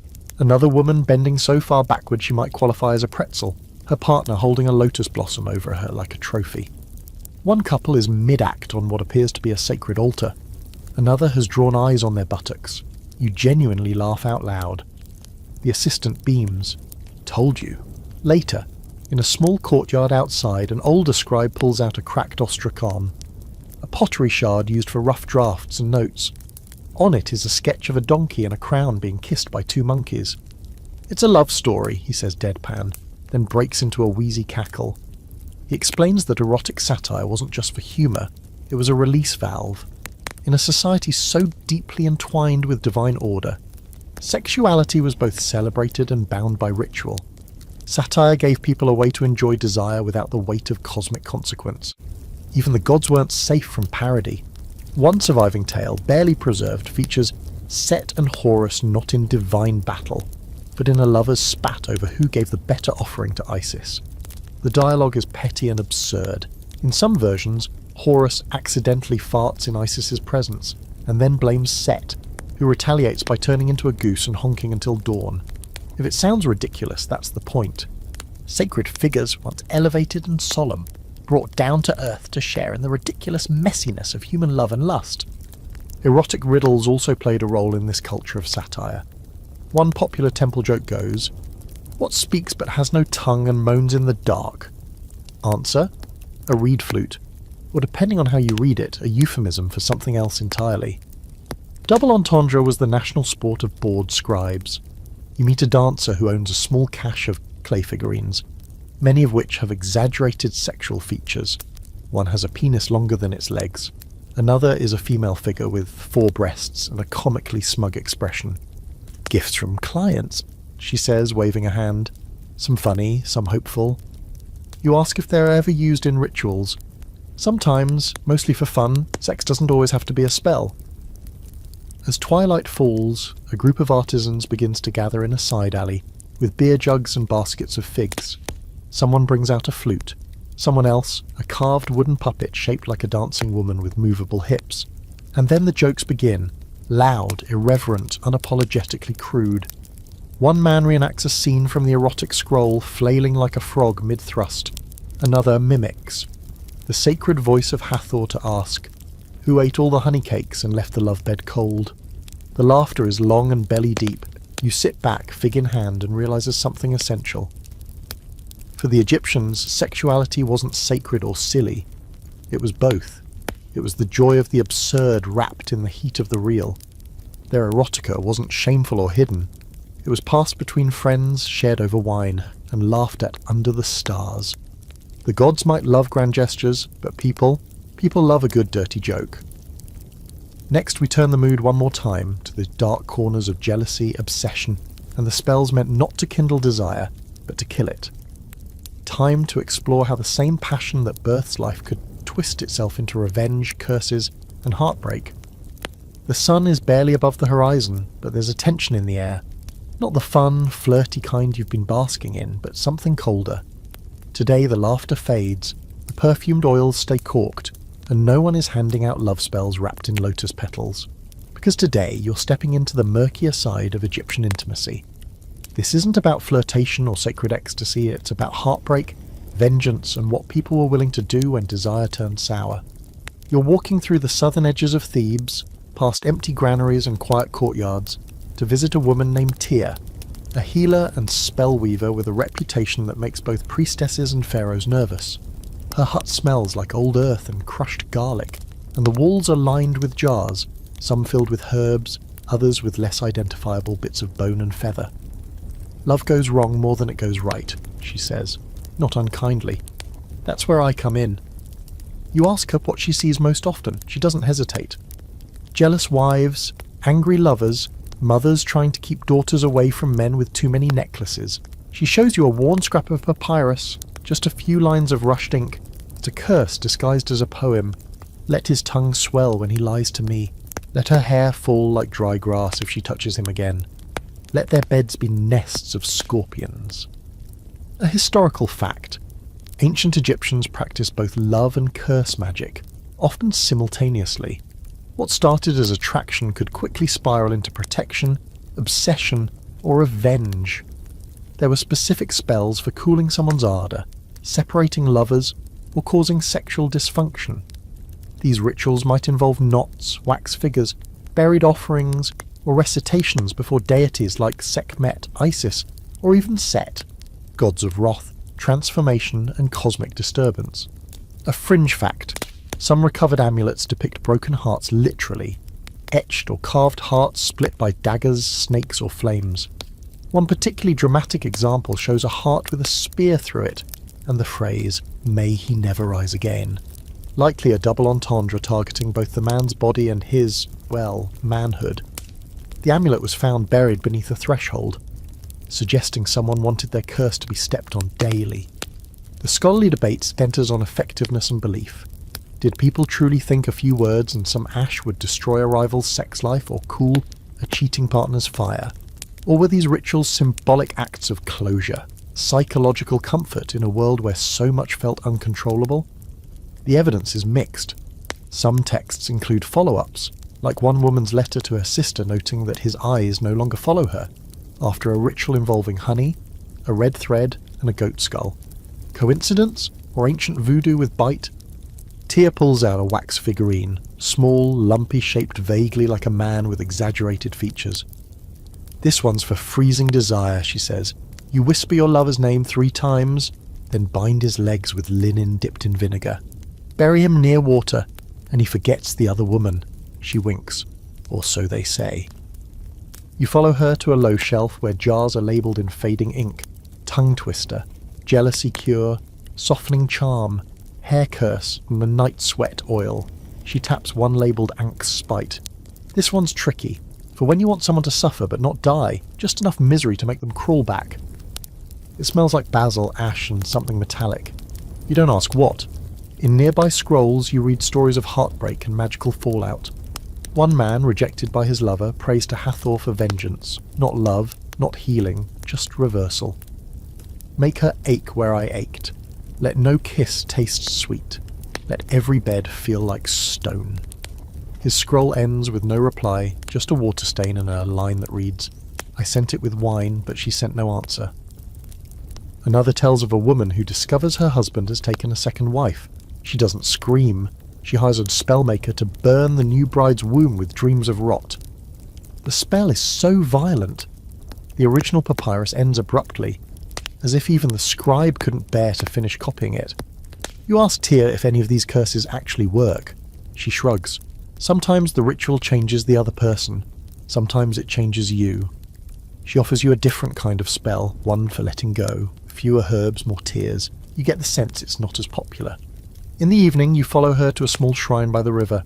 It's worn, half-buried, likely forgotten by the priests but not by the desperate. Women arrive in silence, carrying offerings, bundles of hair, cracked mirrors, dried flower wreaths soaked in wine. They whisper to the stone, forget his voice, bury her laugh, take back my fire. One woman simply presses her forehead to the wall and says, undo me. Tyr explains that not all curses are about revenge, some are about release. Desire isn't always a blessing, she says, pouring water over her hands. Sometimes it's a chain. She hands you a folded charm, 2 scarabs back to back. Protection from repeat mistakes, she says. You don't ask how she knows you need it. As you walk away from the shrine, the air feels heavier, full of unspoken things. Love, you realize, was never pure in this world. It was sacred and messy, warm and dangerous. For every sweet verse on a papyrus, there's a bitter spell buried under a doorstep. Egyptians didn't deny this duality. They carved it in limestone and washed it with moonlight. Tomorrow it's time to step back, literally and emotionally. One last journey through the tombs and whispers, a final look at the passions that shaped this civilization. You've flirted, laughed, mourned, and cursed. All that's left now is to ask, what remains? The day breaks gently, the kind of sunrise that doesn't so much shine as it slowly peels back the dark. You sit at the edge of the necropolis, watching golden light spill across cracked stone, half-buried statues, and the lingering dust of 1,000 untold stories. It's quiet here, but not silent. Birds call in the distance. Somewhere a priestess is beginning her morning chant, and beneath your feet lie chambers full of memory, erotic, sacred, human. Welcome to the final stop of your journey, the echo chamber of the tomb. You've wandered the homes of gods, whispered your way through festival crowds, dared to laugh at divine sex jokes, and recoiled just a little at crocodile dung contraceptives. But now, in this final chapter, it's not about seduction or rituals. It's about the echoes that remain when love, lust, and longing are pressed into stone and buried beneath sand. What did ancient Egyptians want future generations to remember about their sex lives? Apparently, quite a lot. Your guide takes you into a tomb, modest from the outside but intricate within. The walls are painted in warm ochres and faded greens. A man and woman face each other in multiple scenes, dining together, playing board games, touching hands, kissing. It's not wild or salacious, it's gentle, even tender. This was their version of eternity, your guide says softly. Together always, doing the ordinary. A historical fact. Many tombs from the New Kingdom period depict couples not just in idealized poses of family life, but also in clearly romantic, even intimate scenarios. Holding hands, reclining side by side, embracing beneath fig trees. Some include inscriptions of love poems or fragments of letters, as if even in death the conversation never stopped. A fringe fact. One tomb in Saqqara shows a man and a male companion in poses nearly identical to husband and wife depictions found elsewhere. Their titles are joint, their placement equal. Some scholars believe this was a romantic relationship, encoded carefully into the art of the era. Others say they were just close friends. You can almost hear the ancient scribes sighing at how little we've evolved in interpreting love. The scholarly debate around tomb erotica centres on symbolism. Were these images meant to reflect literal relationships? Or were they metaphors for cosmic balance, the masculine and feminine in harmony? Some art is obviously idealized, but others, like candid scenes of laughter or touching fingers, feel too personal, too vulnerable to be just metaphor. These weren't monuments to perfection, they were emotional insurance policies. If you loved someone deeply enough to carve them into your eternity, you weren't taking chances with subtlety. In one tomb, you find a love poem carved beside the door. I followed her scent through the field of reeds. Even in death, she wears my heart around her neck. You pause. That's not just poetry, that's grief, transformed into commitment. Even here, where bodies are dust and the Nile is just a painted backdrop, passion survives. You kneel before a small stele etched with offerings. Among the expected images, beer, bread, incense, there's a little surprise. A pair of joined lotuses, a known symbol of sexual pleasure. Your guide explains that some people requested these as part of their afterlife toolkit, not for recreation, but for reconnection. The belief wasn't just in an afterlife of rest, but of reunion. And yes, that reunion included sex. One scroll tucked into a burial niche includes instructions for reawakening passion in the afterlife. Anoint the limbs with sacred oil. Whisper her name 3 times before the dawn.